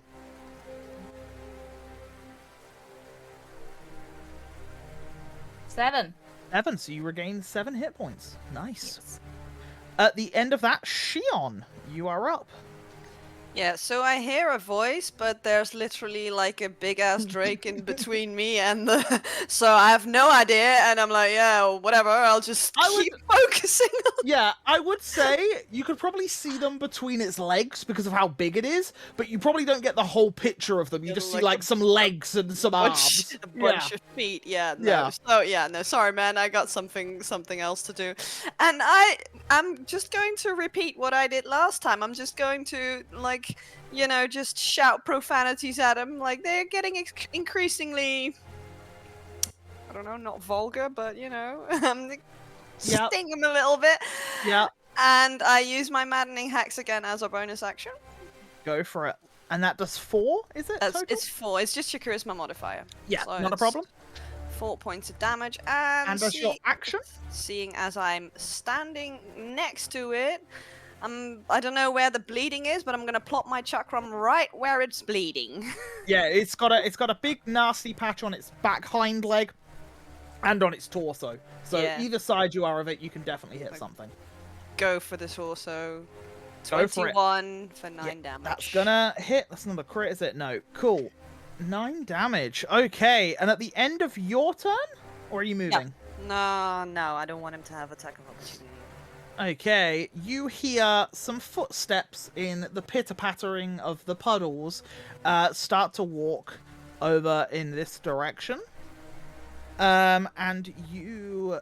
Ooh, what would he do? Yeah, I think he would fire at Andros.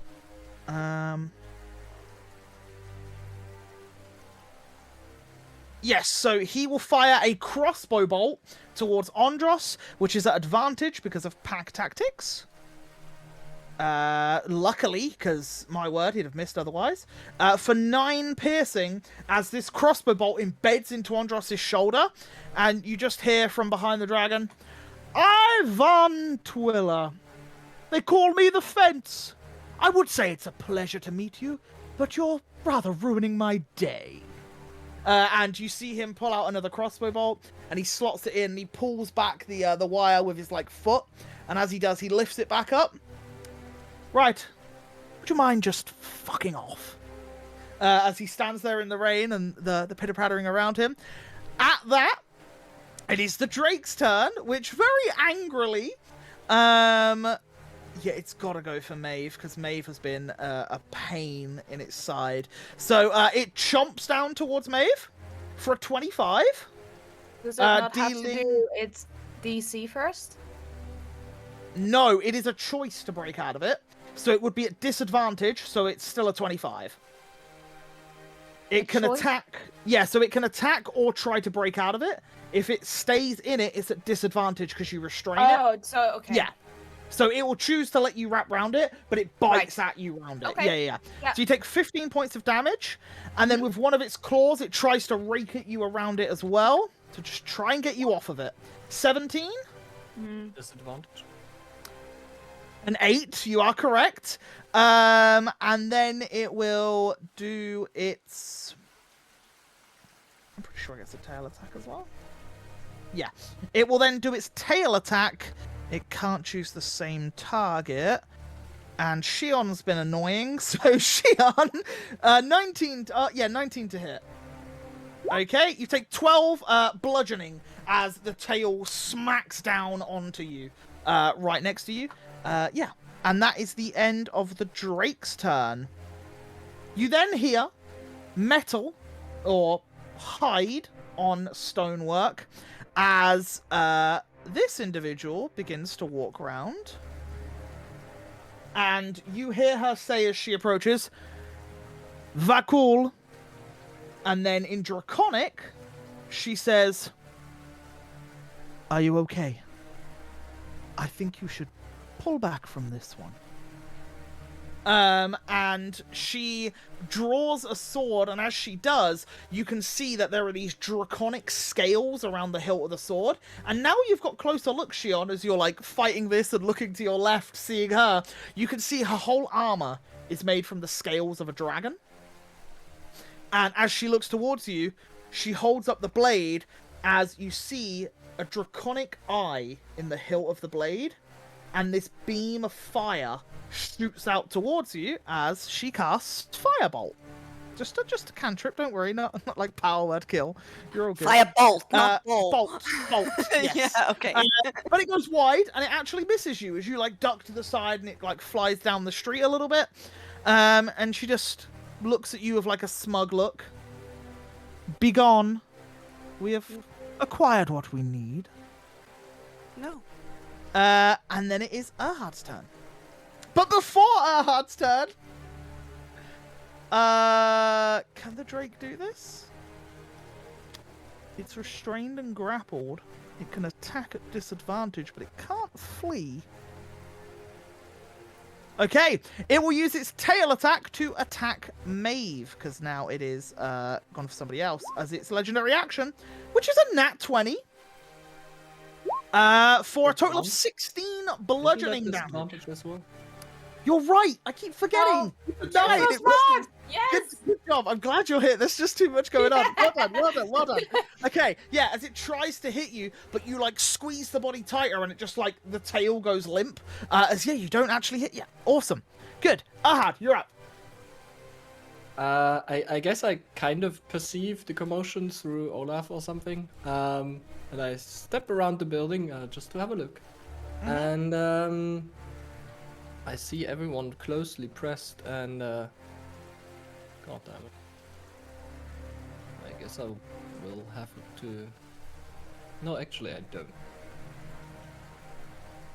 No. Yeah, I will cast slow. You want to cast slow? Yes. And I believe it's a 40-foot 40 cube? cube. Yeah.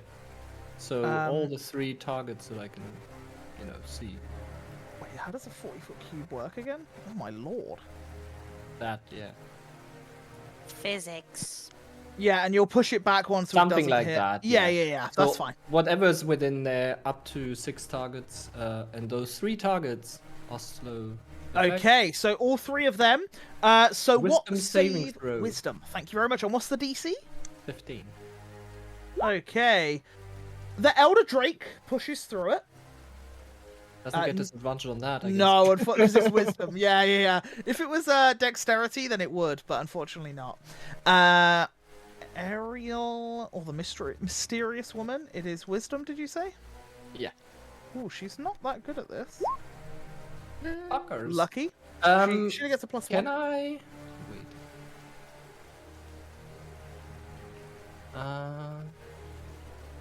I'll roll Ivan's as well. 'cause Yeah, his is just- his trash.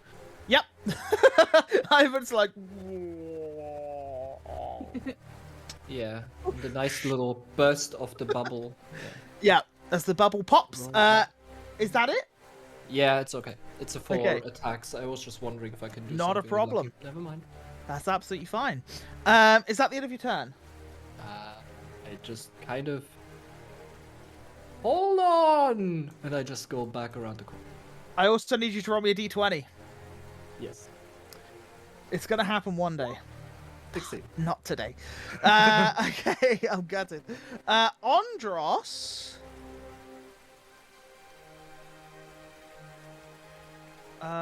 He only gets sneak attack off the Drake, so he'll go for it again. Before the Drake. That's a good point. Before Andros' turn, the Drake will make another tail attack with its legendary actions. On Maeve. A 20.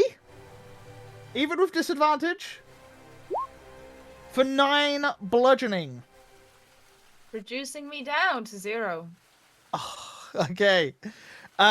Which means the snake poofs. Yep. Where is And my Maeve, character? you appear here, right next to the creature, as you were wrapped around it, and you just fall from it, stood before it. And yeah, you start to see that the dragon, like, readjusts itself and, like, gets ready, for whatever it's about to do next. But it is Andros' turn first. So Andros will make a, White Tusk attack, which definitely misses. And then offhand White Tusk, an 18, that's not bad. Yeah, that hits for 12 points of damage. And then he will command T'Challa to charge at Ivan, the guy that just fired his crossbow, and does, I think it's the same damage. Wait there, let me just read this real Might be quick. half sneak. It could be half, yeah, you're right. Whales from the grave? Roll half the number of sneak attack dice.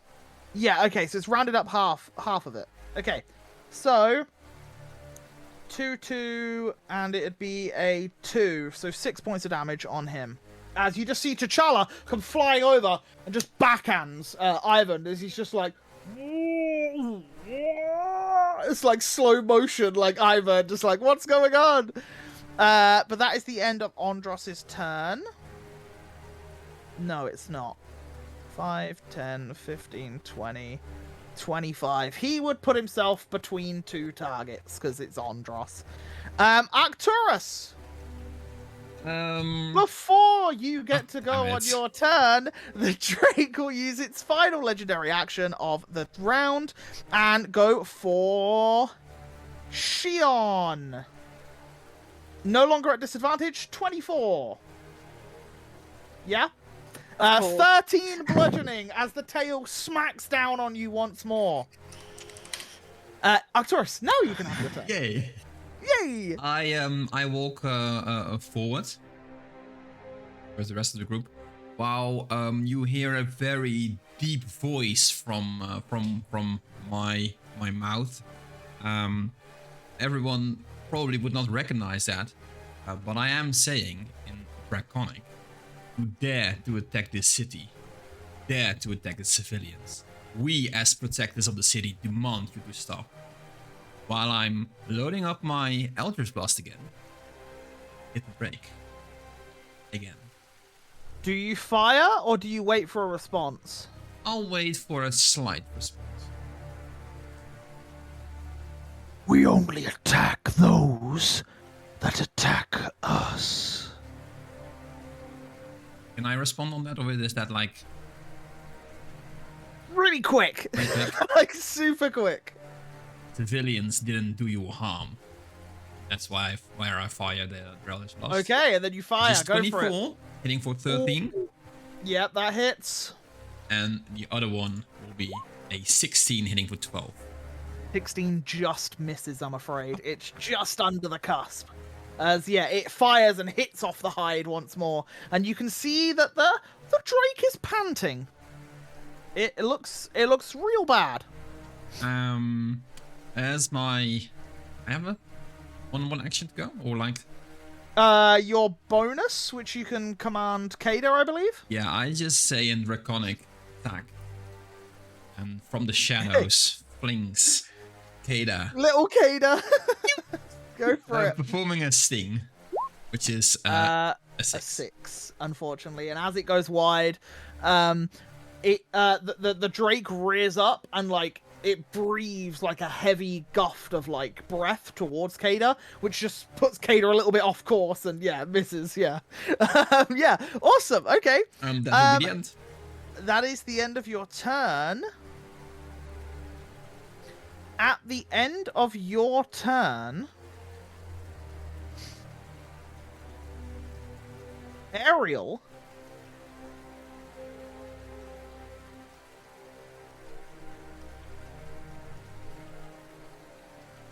looks towards Maeve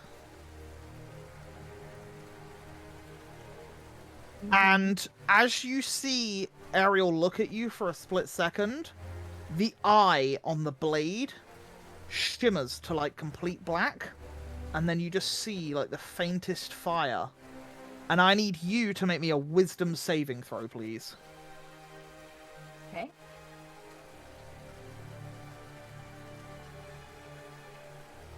Yeah. Nice. Okay.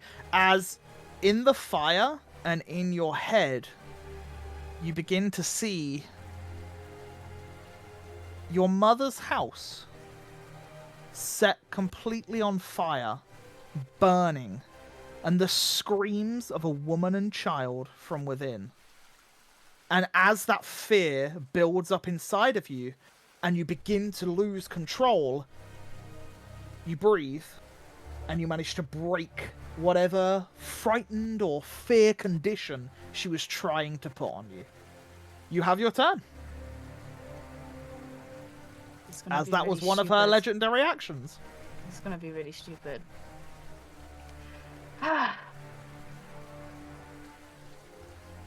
So fucking done with you. And I cast Thunder Wave, which comes out of the remaining clouds from earlier. Thunder Wave is something else. And Thunder Wave's a cone in front of you. Yeah, I can cast it at the guy, the Drake, right? Yeah. Which way are you aiming it? Are you aiming it more up or more down? What do you mean, up or down? Well, if you aim it directly... Oh, no. Kada's okay. Kada's one down. Yeah, that's fine. Yeah, if you aim it directly in front of you, it won't hit either Shion or Kada. No, you're right. Yeah, exactly. You're good. Yeah. I will do that. Okay. A con save. And he gets pushed 15 feet? Yep. Okay. It takes 6 points of damage.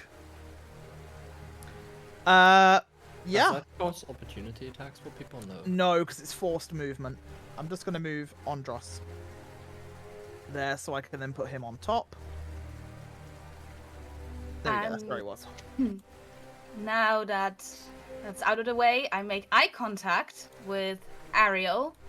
Mm-hmm. And anger in my eyes, it just builds as I rage. Okay, yeah. So you just let out this roar as the vision you previously saw triggers something, and yeah, you let out this roar. And I believe for you, your my hairs grow and the hair, my teeth come out, and even what are flowers on my knobs. They turn into like thorns when I rage. Nice, I like it. Yeah, and yeah, what would you like to do? Do you want to move? I would. No, I don't need to. No, not yet. No, you don't need to. Yeah. Not a problem. And as you go into this rage, it would be Shion's turn, but before Shion gets her go,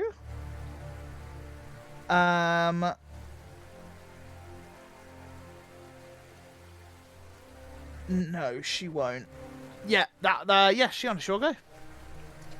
As I also sort of look, because that lady just flung a fireball at me, and she gave me the stink eye, and I can look like a diva much more than she ever can with her freaking ugly hair, and so I look at her and again the chakram starts to glow, and then suddenly, in the blink of an eye, flaming shackles come out of nowhere, and they try to restrain her. I use shackles of Chartusa on Ariel. Sorry, mysterious lady, but Mysterious you've been lady won. You've been... Yeah. Sorry, it's all good. Don't worry, it's fine. Okay, what does she need to make? It's a save, right?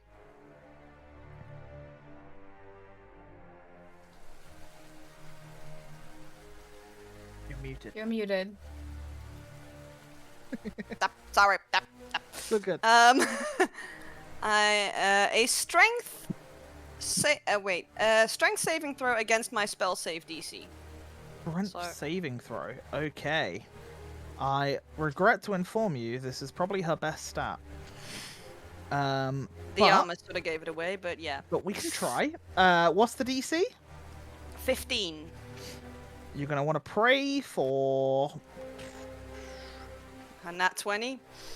anything below a 6.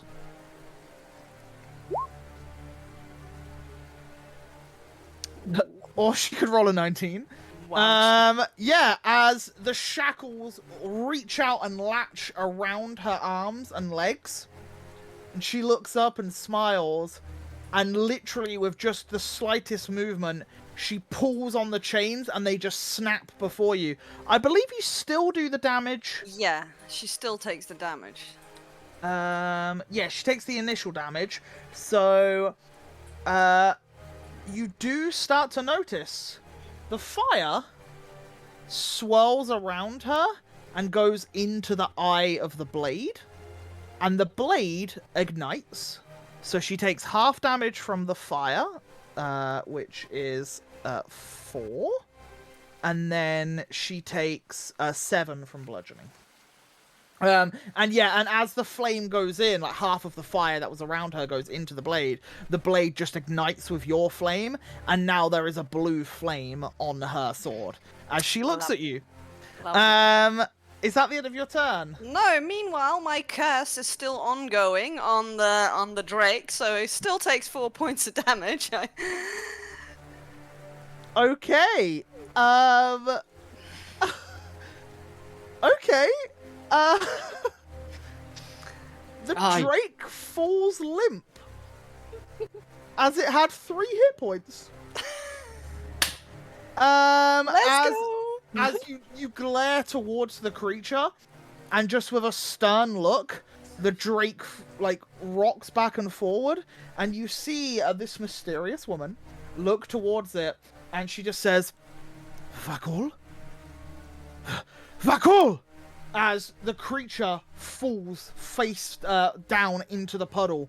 As Andros rolls to the side to dodge out the way, and I'll just put him down one. As the creature falls dead in front of you all. And I would say at this, Shion, you begin to see a tear roll down Ariel's face as she glares at you. I give her a smile. She gave me a smile earlier. I copy exactly what she did to me. Okay. Is that the end of your Do you turn? regain hit points? You do regain Yes, some hit I points, do right? regain hit points. Thank you. Thank you. You're doing so well today, Zeb. Good job. Yes, holy shit. You reminded me of everything as well. So Learning that's some DM stuff. equal to my warlock level plus my charisma modifier, so that would be 6 plus 4 is 10. 10. Nice. 10 hit points. You cannot complain, especially when it's nearly her turn. Oh. Okay.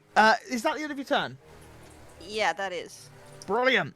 Ivan, now being toe-to-toe with Andros, pulls out a mace and just starts smacking him in the face, but he is slowed still? Or Can does he I get to make a ask- save? Can I ask, the whole weapon pulling and switching, does it take any bonus actions or whatever? It's a free action to draw a blade. So that's okay, because he'll just drop the crossbow. So he'll literally drop and pull. But isn't it at the end of his turns he gets to make a save? So at the end of this turn, he gets to make a save. Okay, cool. So he will swing the mace once, and I believe he can only make one attack if he has 2. Yeah. Okay, he swings at Andros for a 23, which definitely hits. For 7 bludgeoning, as Andros takes a club around the head. And then it'd be the end of his turn, so he will make a wisdom save.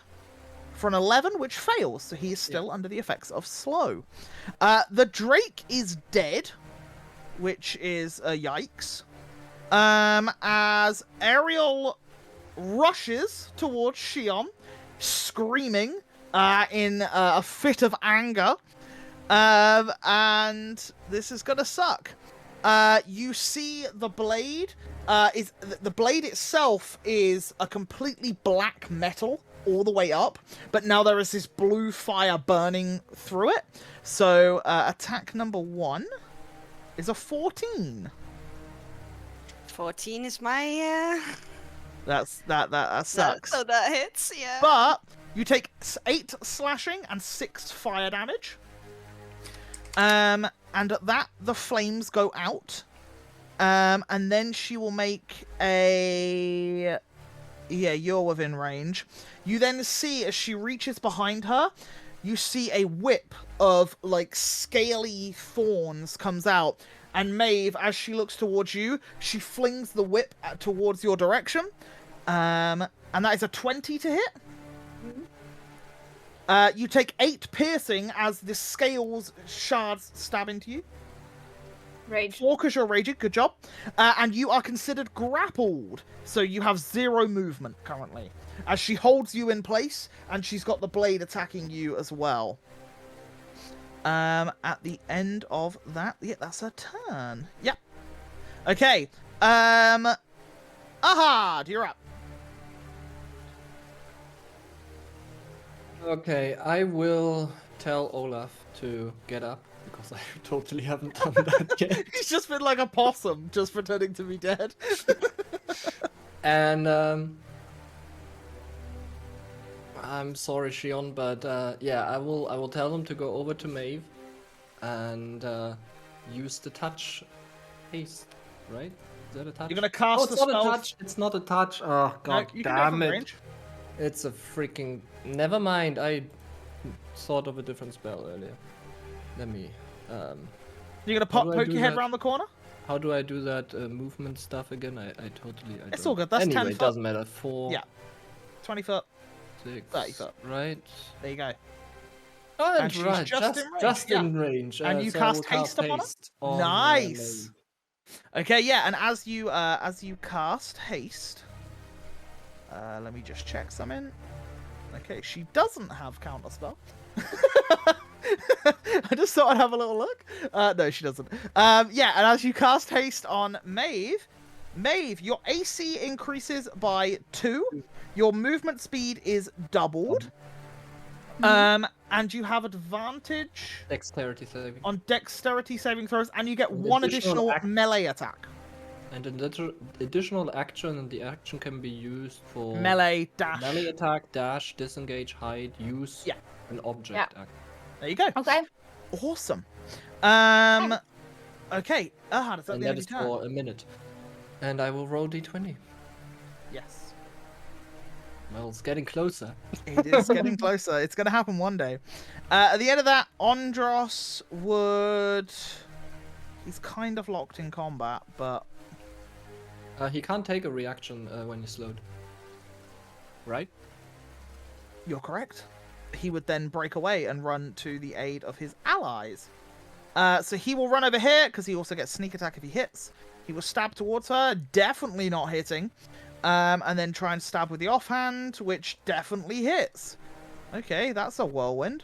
That is a total of 23 plus 4, so 27. Damn! Andros stabs into Ariel through the armor, and you can see there is this pain, and her eyes light up in this anger. As you can see, she has very reptilian-like eyes. And that's the end of Andros' turn. But before it is Arcturus' turn, she will use a legendary action to make a weapon attack against the person of her choice. And because Andros has come that close, she will slash at Andros for a 26, which hits for just 10 slashing, no fire. And that is the end of that. Arcturus, you're up. I walk closer to the. Wait, sorry, you're right. D10 for the crit damage for the necrotic. Eagle, it's a good job you're here. 7 necrotic. Nice. Thank you, Eagle. There you go. Cool. I was wondering whether it was something else.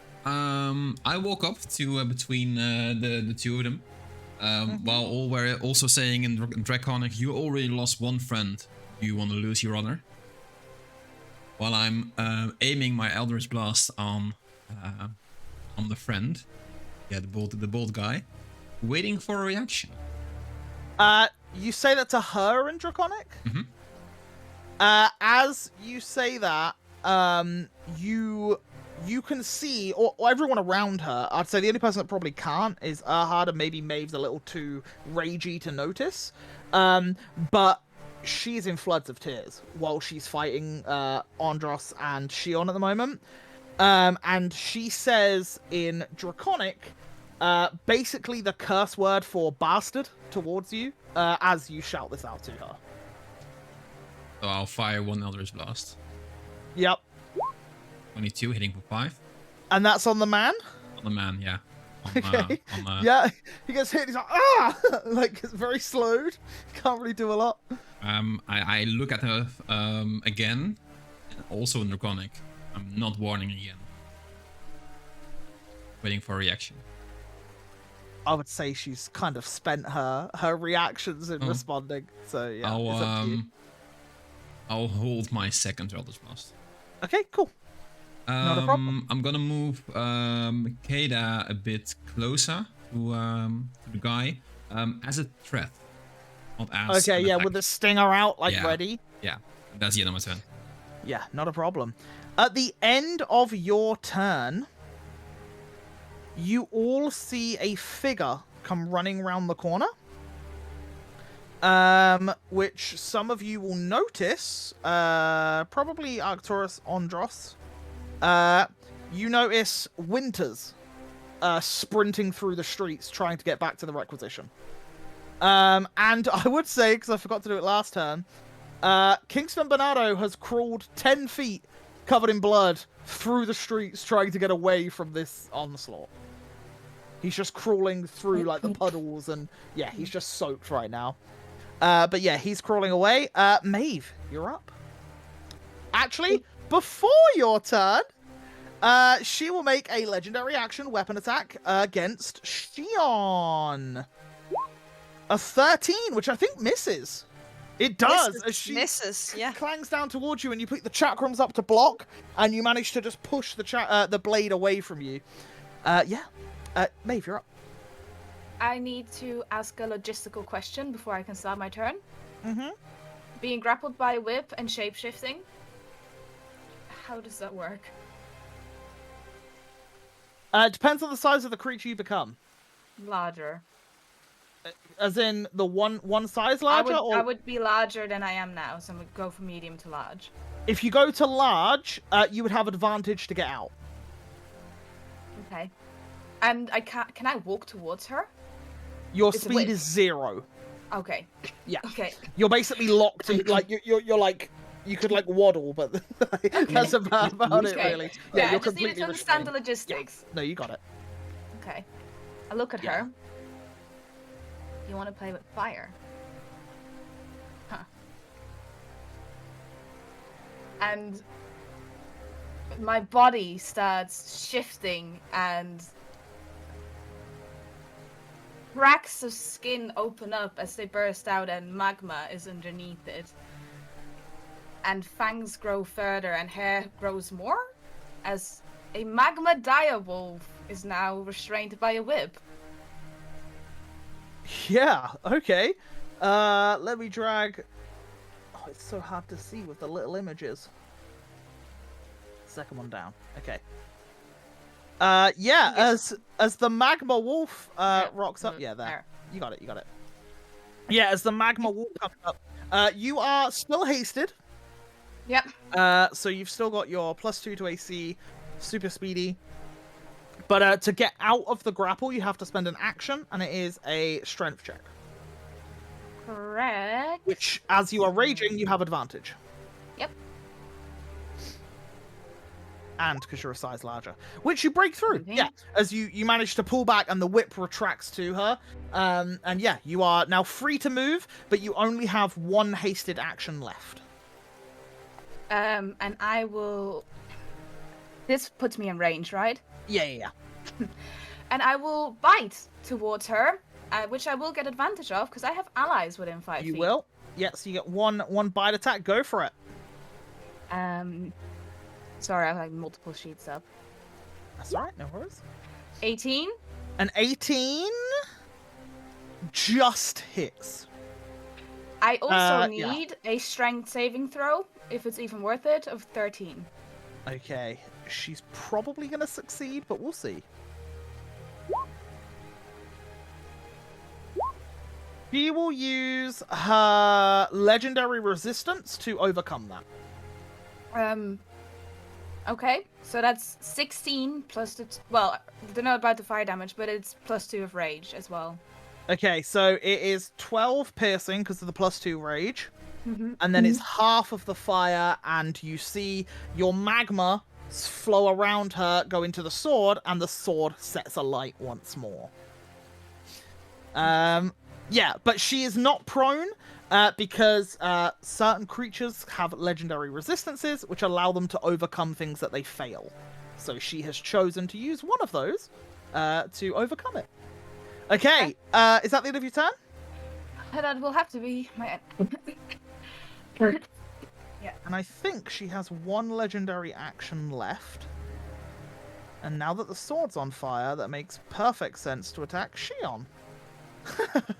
I'm sorry. She will make another attack towards you. Oh! An Misses 11! again. As again, you parry with the chakrams. Yeah, you're doing very well. Okay, Shion, it's your go. Immediately with those same chakrams, I try to slash at her. Go for it. Using both my my attacks. 24. A 24 hits for 8 damage. And a 26 for 11 damage. It's 5, unfortunately, because it's the Oh. crit. Yeah. It's only Oh, 5, yeah. but yeah, it's still good. Still good damage. As you slash into her twice, and you can see that she's taking the brunt of this damage in front of her. But yeah, it's just sobs of tears right now. And she's just, every now and then, she screams out as she lashes towards someone. Is that the end of your turn? Okay. Ivan, looking a little confused, aims the crossbow at Arcturus. You held an Eldritch Blast, so I'll let you fire it, because he's about to fire his crossbow at you. So he I'll let picks you fire it. He picks the crossbow back up. Oh, he had the Yeah, mace. good You're idea. right. He would... Wait, can he even get to you? 10, 15... Oh, he can get to you. He will go like this, because he can move 15, right? Because it's half movement. Yeah, so he'll go there with a mace, and he's like, ah, running at you, like, trying to swing. You mute. Oh, that must look so slow, like so Yeah, he's weird. up. Well, my Eldritch Blast is 19, hitting for 14. For 10, because the second 10, damage yeah. is the crit. Yeah, you also got a crit on the second roll. Yeah, so 10 points of damage as he's like, "Ah!" Ooh," like tries to hit you anyway, in a last ditch effort. For a 23, because That it's not hits. disadvantage, is it? I don't think slow is, No, but yeah. it's not. No. You take 7 points of bludgeoning. As he starts to then call out, Ariel! We gotta give us all the go! But that's his turn. Ariel will... Oh, she is not happy with you at the back.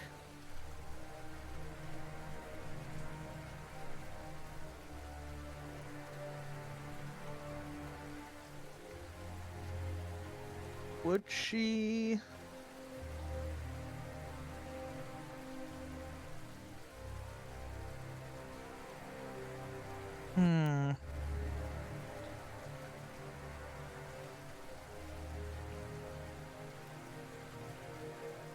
She will...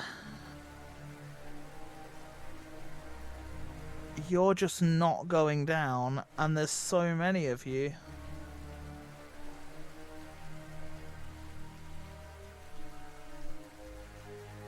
Yeah, she's gonna do it. Screw it.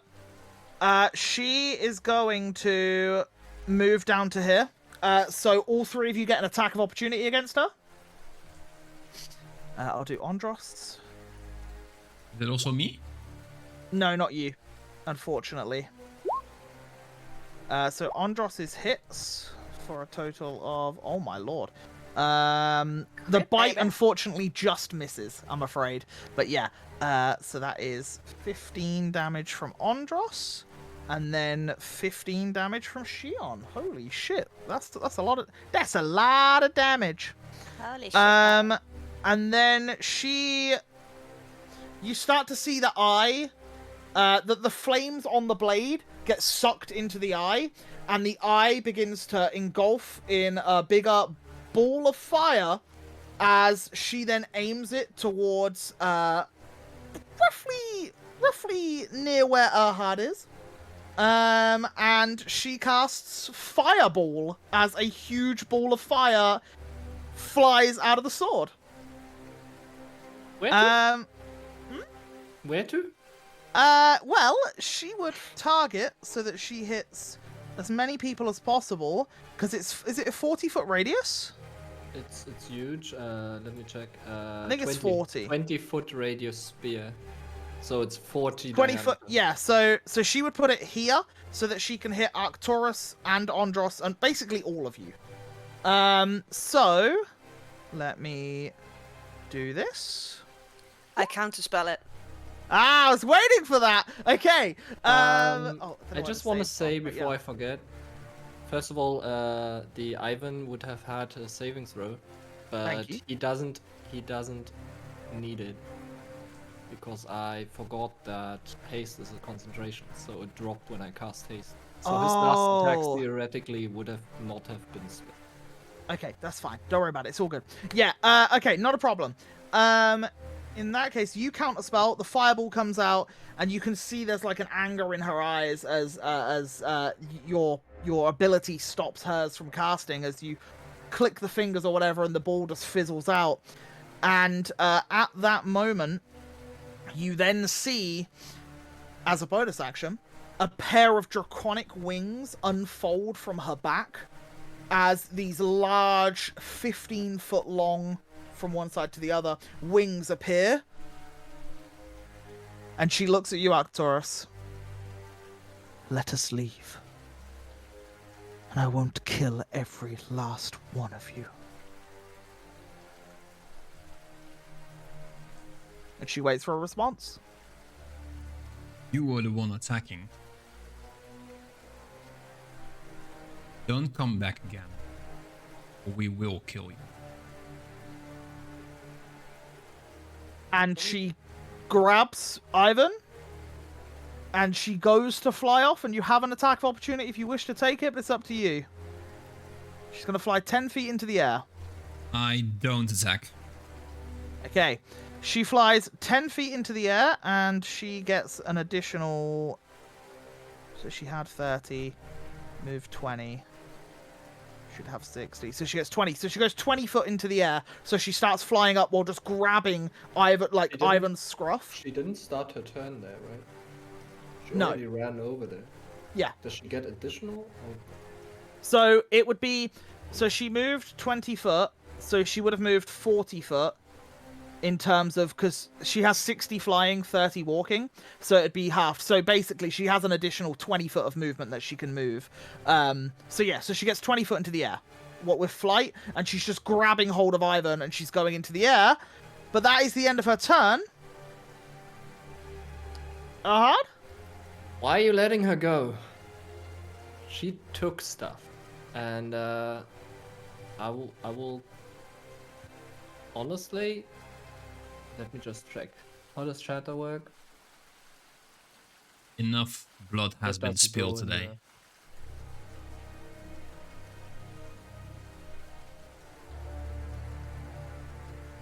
Well, honestly, no. It's up to you, Ahad. I will cast a chromatic orb at her Okay, go for it. with a cold damage.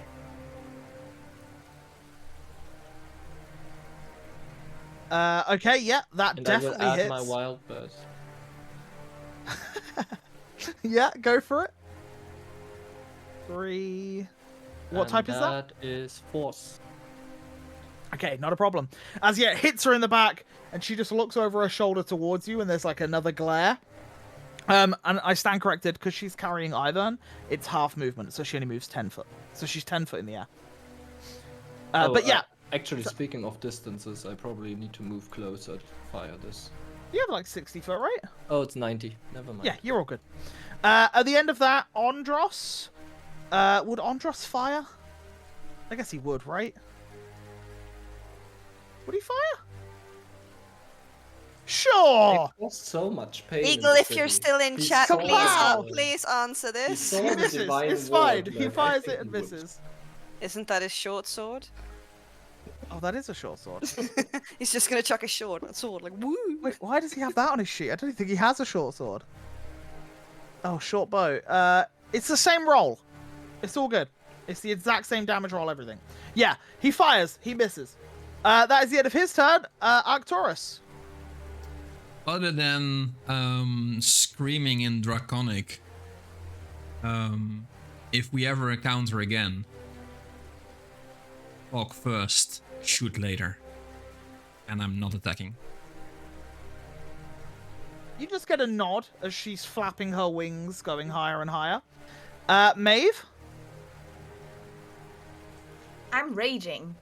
Yep. Get I that thing out of there. So, so Arcturus, you will see me looking at you, and you'll see me fighting myself in my head. I'm frustrated. I give a gently nod, like it's okay. Trust me on this. I believe I have to do some saving throw. We said Yeah. to go against attacking. I'd say wisdom. Wisdom saving throw. It's your As the wolf. willpower. It's your willpower. No, it's your wisdom. Me. Yeah. So it is your wisdom and your willpower to stop yourself from doing this when you're in this state. So yeah, wisdom saving throw.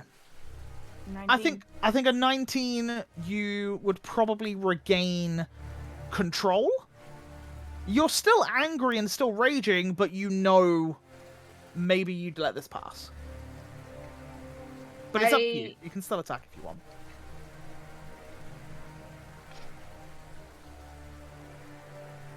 I would just bang my head against a tree out of frustration. Brilliant. You take one. No, Ajay. You're all good. Back. catches fire. Yeah, the tree. Yeah, tree Tree catches sets fire. on fire. One thing I did forget to say before the end of your turn is Winters sprints towards Kingston Bernardo's aid. He like slides on his knees right next to him in like the water, and he like flips him over, and he's just like, you can just see him talking to him, like whispering something. It looks to be like he's making sure he's okay. But yeah, you don't know. But yeah, that's the end of your turn, Maeve. Shion? Or slump, because I took quite the beating, and I'm just whatever. I don't care anymore. I don't know this. Probably it's near a door or something. There must be like slumping against the wall of that building, like like that. I'm out. Ivan, on his turn, turns back and begins to shout to you all.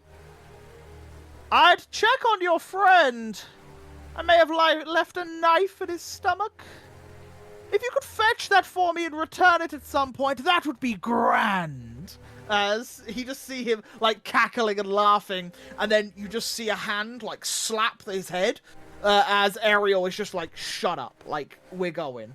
And yeah, and at the end of that, she then uses a dash, and she flies 60 foot over, because she's dashing, so she can move twice, as she just flies over the building. They land on the building up there, and you just see them walk off. And I will say, technically, we're out of combat, as no one is technically bleeding out, really. The rain begins to pour more, and you are all stood outside the Ruby's Rest. And you can see Winters holding Bernardo, Kingston Bernardo, and you can just see there is, now that Winters has rolled him over, there is a blade stuck in his stomach, and there's just gushing of blood. Can I go over to him? Yeah, by all means. Oh, I can't do it anymore. I used all my spell slots, but I'll just go help a bit, I guess. I'm just Spare the What? dying. Isn't it a spell slot? It's a cantrip. Oh, is it? I use spare the go. dying.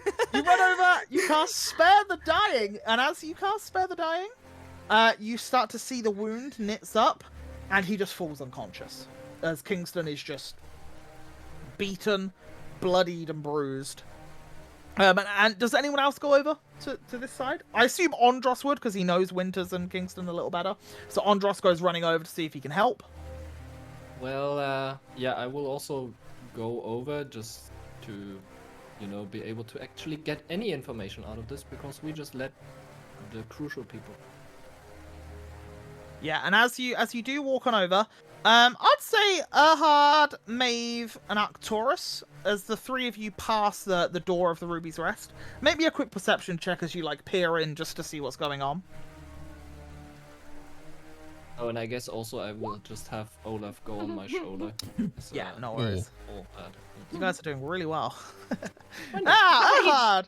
As you peer in, you can see pinned to a wall by two blades, you see the dwarven barkeep just dangling from the wall on the back of the tavern with blood up his face. He's alive and you can see him breathing, but he is just heavily panting with these two blades pinning him up.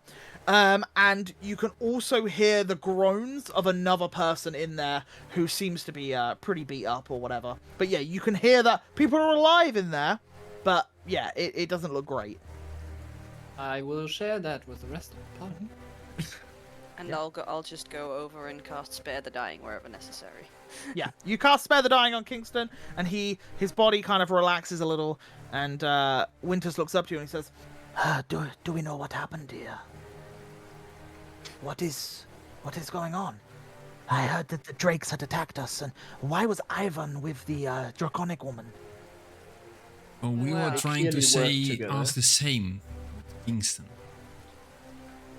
Well, Seems maybe so if we can low. administer some sort of aid to him, maybe then we could get some answers. Guys, who has the stone that the That drags had, give right? us? Who's stone? The sending stone. Because we need help immediately. Yeah, I have the sending stone. I Canopy- guess I will. Tell him the Use it. canopy ward is safe and to send armed help immediately. Send armed help to us. Okay. I will use the sending Yep. stone. What do you say? We've secured the canopy ward, but send aid to fix the wounded, heal the wounded. Yeah, and as you say that, you hear back, "Oh, that is good to hear. I will send whatever I can. Be careful. Stay vigilant. They are still out there." We'll tell the rest they sending help and stay vigilant because danger. You guys okay? Maeve, Shion? Not really. No. Not really, no. I don't know if we can go on for much longer. I mean, this was probably this was the biggest one we've seen, but any more even weaker ones, they could kill us in an instant. We need to go back to some place where we can rest a bit. Oh, the leader did. It seemed their leader. It seemed they knew what they were going for. And when he wakes up, we need to talk. Maybe you should have asked the guys you just let leave. Well, I don't think that's the problem, Erhard. Because you could clearly see the lady was in Paris herself. So something happened, and I think this man is responsible for that. I'm not sure if you see clearly, but Let's be real, Erhard, darling. You just wanted to loot her body. nah, I just didn't want her to get away with whatever they came for, to destroy the city for. entirely depends on what I think the requisition did them. Otherwise, they would not come here with such force. Well, I can only speak on a little of this matter. Please, Winter, what do you know? Well, conveniently, I think the thing that they want wasn't here. Which was? Pretty sure she came out of the building saying they got what they came for. Yes, but I recognize the woman's face. You see, a while ago, myself and Ivan went to the Wildlands to meet with a foreign woman interested in procuring the orb that the pair of you seemed also interested in. She is the reason we acquired it from the Featherstones in the first place. You see, Ivan got an idea in his head that we make her pay us to find it. We take it, and then we sell it to her. The problem was, Ivan was either working for her or had made other arrangements because he seemed pretty cozy when they flew off. He clearly had a deal. Now, I know that Ivan used to also work for Taff many years ago. Taff also got wind of such an item. It's funny how two people that want the item are all connected to one person. But I guess now we know who the mole is. Guess we do.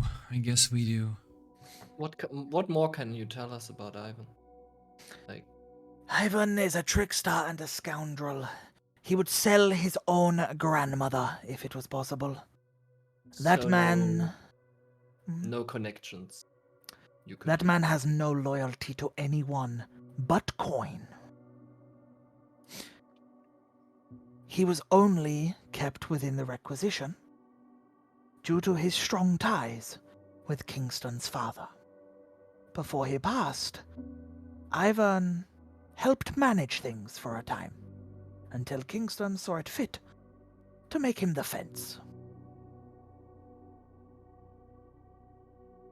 Ivan probably took offense to this, no pun intended, but he probably didn't like the fact that he was given such a lowly position when he almost ran things. I myself did not like Ivan much at all. Did you trust him? I don't trust many people, friend. Not even you. Understandably. Everyone Well, has a price, no? Now that we saved you, maybe you should, get something more cozy. Things. Yes, would you mind looking after Kingston for just but a moment? I'm going to see if anyone else is able-bodied to help me carry him. Naturally. Thank you. And Winter steps up, and he looks at you, and he looks at Andros and nods, and then he walks into the Ruby's Rest. While he goes away, I will just kind of start casting Prestigation on all of us. Mm-hmm. Clean up. Yeah, people. there's some of you are scorched, burnt, bloodied, stabbed. Yeah, you make everyone look a little bit more presentable. You see Maeve angrily cutting away at the drake in the background, trying to gather some hide, teeth, maybe things of interest, but she's very angry. I guess while as doing it. time passes, taste also falls. Yeah. Yeah. At some, Oh, at some point you're really fast, cutting through it, and then just for 6 seconds you're just stopped.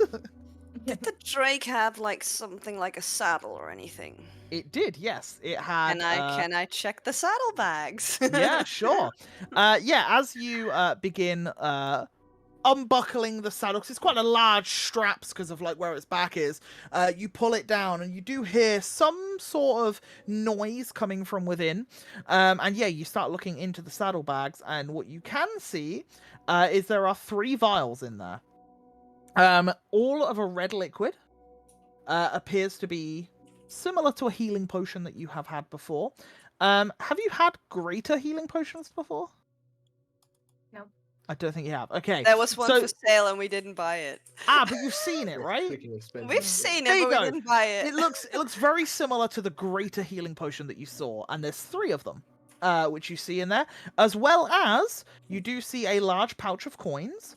And there is roughly around about 500 gold in the pouch of coins, and a scattering of gemstones and small little trinkets like an onyx tooth. Like it's an onyx stone carved into the shape of a tooth, which is a necklace. And you can also see a handful of like other stones, like small sapphires and that sort of thing. Can I check the potions just to be sure that it's not poison? Sure. Yeah, use your poisonous check. Just make the 1 check, and we'll see. Oh, We'll see what you get. hang on. You can use wisdom or intelligence. So just a flat roll? Uh, I can collect the poisonous kit, if right? you click the poisonous kick, then choose the attribute of intelligence or wisdom. It's your choice. Yeah. Yeah, 14. You assume that they are not poison. You're not 100% because you've not had too much practice with this type of potion. But yeah, it seems unlikely. Okay. It smells like strawberry cowpole. That's how all healing potions smell like. Mm. But yeah. No, I look at the onyx bracelet or like necklace for a bit Yep. and like, oh, maybe I'll take that, and then I sort of wave over to Erhard. Hey, you like loot so much? Here, go ahead. What? What am I getting? Sorry. An onyx tooth necklace.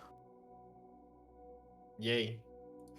Thanks, Shion. Well, I kind of meant more like, oh, and go ahead, have a dig in these things. I might take the necklace for myself okay. because I like jewelry, and then yeah, go ahead, take the rest, darling. You like loot. So you keeping the gemstones as well, I assume? Nah, they're not embedded in bracelets, so I don't care. Okay, cool. So I guess I keep whatever there was. Yeah, put 6 small gemstones on your sheet. 3 greater healing potions and 500 gold is what was found there. Can I do an Arcana check on the necklace? You certainly can, yeah. Greater healing and how much gold? 500. 500. I guess can I keep it in a separate pouch? I want to add it to the Yeah, wagon. yeah. Later. Just add it to the sheet as or like in the description as 500 gold. Yeah. Yeah, with a 15, it is not magical. It seems to be some sort of trinket, maybe of some sort that maybe she used to wear, or like something that meant something to her, perhaps, as it was in a separate pouch to the rest of the stuff. I'll just put it in my bag. Sure, no worries. Yeah, and at this, I would say the rain begins to lift and the clouds begin to part as the night sky is creeping more in. And as you look up into the sky, you hear what sounds to be like a horn or a whistle of some sort in the distance. And you start to see the drakes flying to the southeastern direction as they are flying away from the city. And you see many of the wizards start flying after them. And as soon as they get to the city walls, the Tri-Spire wizards stop. And you can just see roughly in the air right now, probably about 26 Tri-Spire wizards just all stood like floating at the edge, waiting to see if they come back or something else happens. And yeah, you just see the drakes. There's probably about 30 or so drakes just remaining flying off. And yeah, you just see them fly off into the distance. Is Bernardo, is he awake or is he unconscious?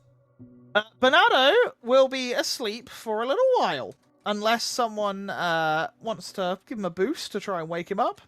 But yeah, he's asleep for a little while.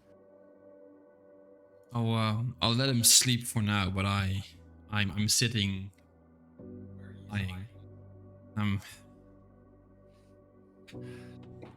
A lot to talk about, my dude. A lot. You owe the city. What happened here? Take some rest. Talk later.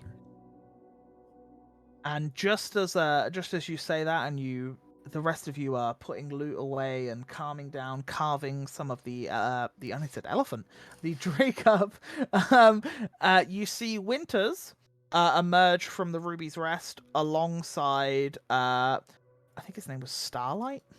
Yep, Starlight. Good job.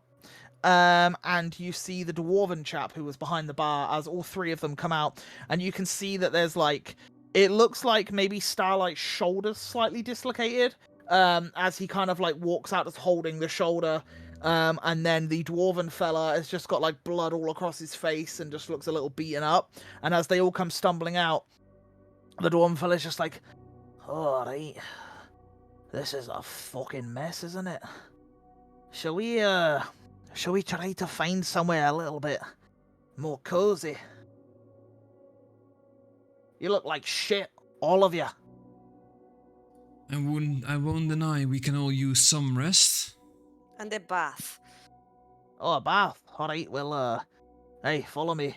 And he walks you a little bit further down as Starlight grabs part of Bernardo's arm, and then so does Winters as they start walking along. And this dwarven fellow leads you towards the house. He walks up to it, knocks on it. I think it's empty. Walks up to the door, sticks what looks to be like some sort of thieves' tools into the door. You hear it unlock, and he swings the door open. He's like, all right then, home sweet home. Who's coming in? Hey, and he walks in, and he says, make yourself at home. Take your shoes off, please.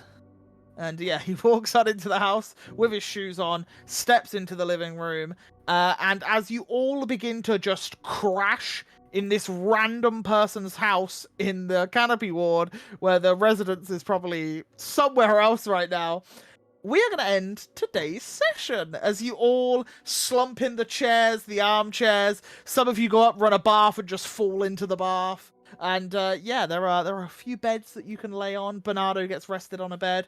And you all take a moment of respite during the attack on Arkenvale. So, that's it. Thank you very much, guys. I hope you enjoyed it. Yeah, there was a pretty tough fight there that you guys did rather well. You got Lan, you rolled quite a few crits. Yeah, that was You good. did quite nice. Yeah, that was good. So yeah, well done, guys. You survived a pretty hard encounter. There will be a session next week. Yay! Woohoo! You live. We live! No one even went unconscious, which For was crazy. 1 week. Oh, It but I was think scary. Maeve and I are really close. Yeah, if that fireball Yeah. had have gone off, I genuinely believe half of the party would have been unconscious. Well, Because Ahad had 22 hit points. Andros had about 22 hit points. Arcturus probably had like 30 hit points. Yeah, it would have been. yeah. It'd have been Depends rough. on how much damage it would have been, yeah. 16. I think I rolled it. It was 26 hit points. So I So- would have taken 13. Oh, okay. Yeah, Because yeah. I would have used what is Absorb it? elements. Tides of Chaos. Oh, Tides of Chaos. for- Yeah. for Can the, I be like a gain really advantage on the saving throw? I didn't want to say it, but don't I need to roll something for counterspell? Like No, so it's instant, it's the so shitty counterspell. If you counterspell a spell at the level that you are casting it at, Mhm. there's no roll. Ah, okay. So Fireball is a 3rd level spell. Counterspell is also a 3rd level spell, so you're good. If it had been a 4th level spell, then you have to roll. Gotcha. But you can choose to cast counterspell at higher levels when you have higher level slots. Yeah. But yeah, it's all choice. Well, But the yeah, Warlock always has to cast at highest anyway. that's true. Yeah, Yeah, Warlock's yeah. slightly different, but yeah. Awesome. Okay, cool. Right, let's go around the room. Tell people where they can find us. Was it Tim? Take it away. Thank you. Guys, interesting session today. First one of since the last time. I really enjoyed it.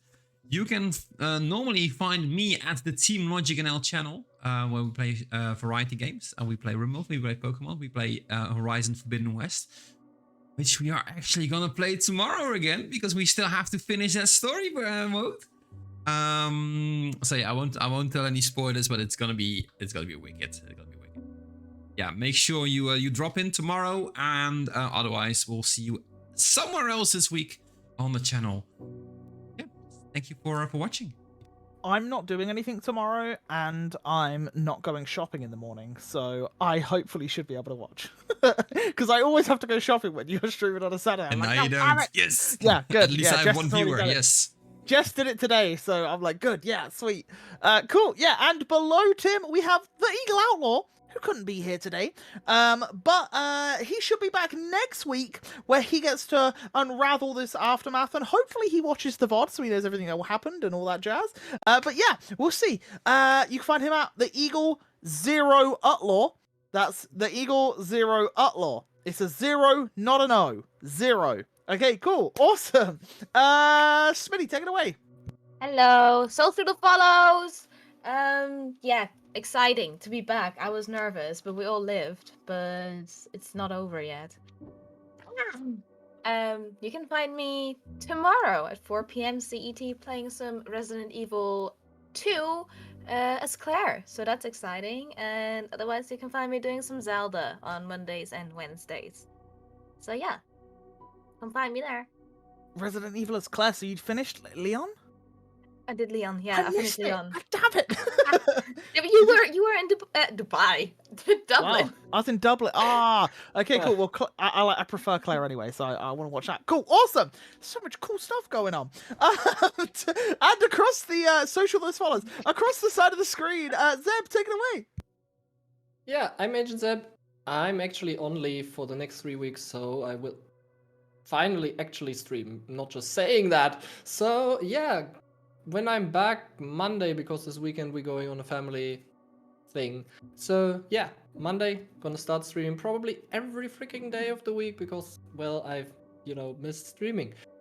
Going medieval is really fun. Doing Crusader Kings and probably Banners of Ruin because I've just been addicted to that game. I know, I keep seeing it on Steam pop up. Agent Zeb's playing Banner of Ruin. I'm like, what is this game? He's on it loads. It's like Awesome. a D&D with animals. Oh, cool. Okay, I want to check that out too. Spire, if you know that one. Guys, can you stop playing like games that I want to see? Because I don't have enough time as it is. And above Zeb, Tim, lad, take it away. Yeah, I mean, he can tell, but because he knows my schedule, so it's fine. But yeah, my name is Lan, the female half of Team Logic NL, streaming on Wednesdays. And next Wednesday, we're actually going to do a Team Logic After Dark. It's going to be the both of us streaming a challenge together. So that's really nice because I wiped last session doing the Pokemons. I wiped, unfortunately. So we're going to do a little challenge before I hop over to 2 Point Campus, which is going to release soon. So yeah, looking forward to that, guys, and hope to see you all around. Thank you. And that's like 2 Point Hospital? Yes, but in a university setting. Okay, cool. See, that's pretty cool. I like that. That sounds pretty awesome. Awesome. Cool. You guys are doing some really fun stuff. What the hell? Hello. I'm Onion Soup. That's me. I do the things. I have just recently changed my schedule, so I now stream an extra day. Say what? So I now stream Monday, Tuesday, Wednesday. Mondays and Tuesdays currently are going to be the Pokemon run still because, I need to finish that and the torture. I just love it. And Wednesdays, we're playing The Legend of Zelda Wind Waker, which is a game that I played when I was a kid, when it first released in like 2003, and I bought the limited edition GameCube and everything for it. I loved the game, it was so cool, but I don't think I ever finished it, and I have like zero recollection of it, so it's almost a first playthrough. So yeah, I do that on a Wednesday as well, and the Pokemon runs we're doing Omega Ruby, Monolock, normal type stuff again. I can't wait to wipe this run. Anyway, yeah, that's me. That's me. And then we're here on Fridays. If you're watching on the YouTubes or on the VOD on Twitch, thank you very much for being here. I appreciate you. Yeah. Oh, have we got a raid? Of course we have. Yes. I'm in a really weird mood We're today. I do always apologise. prepared. Come on. You're always prepared. Awesome. Always That's what we like to prepared. hear. Who are we raiding? Who is it? Dane, do the Who do you honors. pick? I don't know who you picked. Oh, Well, yours. Jade is a I thought you guys were Mine? prepared. Yeah, yours. Yeah, but They've been was talking gonna about it, have but they don't Tim do share the it. honors. No, but We're you picked it. we're gonna raid. Jay is a nerd. Okay, well, yeah, Um, awesome. They have this really cool 3D map, which I thought was interesting. I don't know how they're doing it, but they have a 3D map. Wait, what are they called? Jay is a nerd? Jay is a nerd. Well, you'll see. You There can are do You'll a see 3D them. campaign maps, I too. think, with I'm on a look Soon now. Pop Simulator. Yeah, awesome. Okay, cool. Well, we're going to Yeah, raid out. Guys, cool. please do copy the raid message. We will send the love over there. Thank you guys for watching so much. We really appreciate you guys being here. And for the people that aren't here as well, thank you for watching in the future. Don't forget to follow us on... Follow us on Twitter, I follows. guess. On And the Twitter, and the Instagrams. Instagram, Uh... join the Discord. Join We're the in there. Discord. Join the Yes. Discord. I am going to be posting this week. I promise, because I've said it about 100 times and not done it, but I promise all the NPC stuff up until now, pretty much. Okay, not quite now. Up until the ball, and then I will add some additionals for the ball because there was a lot of people there, okay? But yeah, we're going to do up until the ball, so then you should know who's who. Awesome. Sweet. Wait, Paddy, what are you doing? Alright. That's Um, stream man. Yeah, it's for the raid message, Nice. right? For I think it's stream for the man. raid message. Yeah, so stream elements can do the... Yeah. Yeah, god damn it, I can't Paddy. do Thank it. you very When much. when you give a sub to the bot. Perfect. Like that. Well, thank you very much anyway. Thank you. Right, we're going to raid out, guys. Much love. Thank you very much. We really appreciate everything you do. Take care. Goodbye. Goodbye. Bye.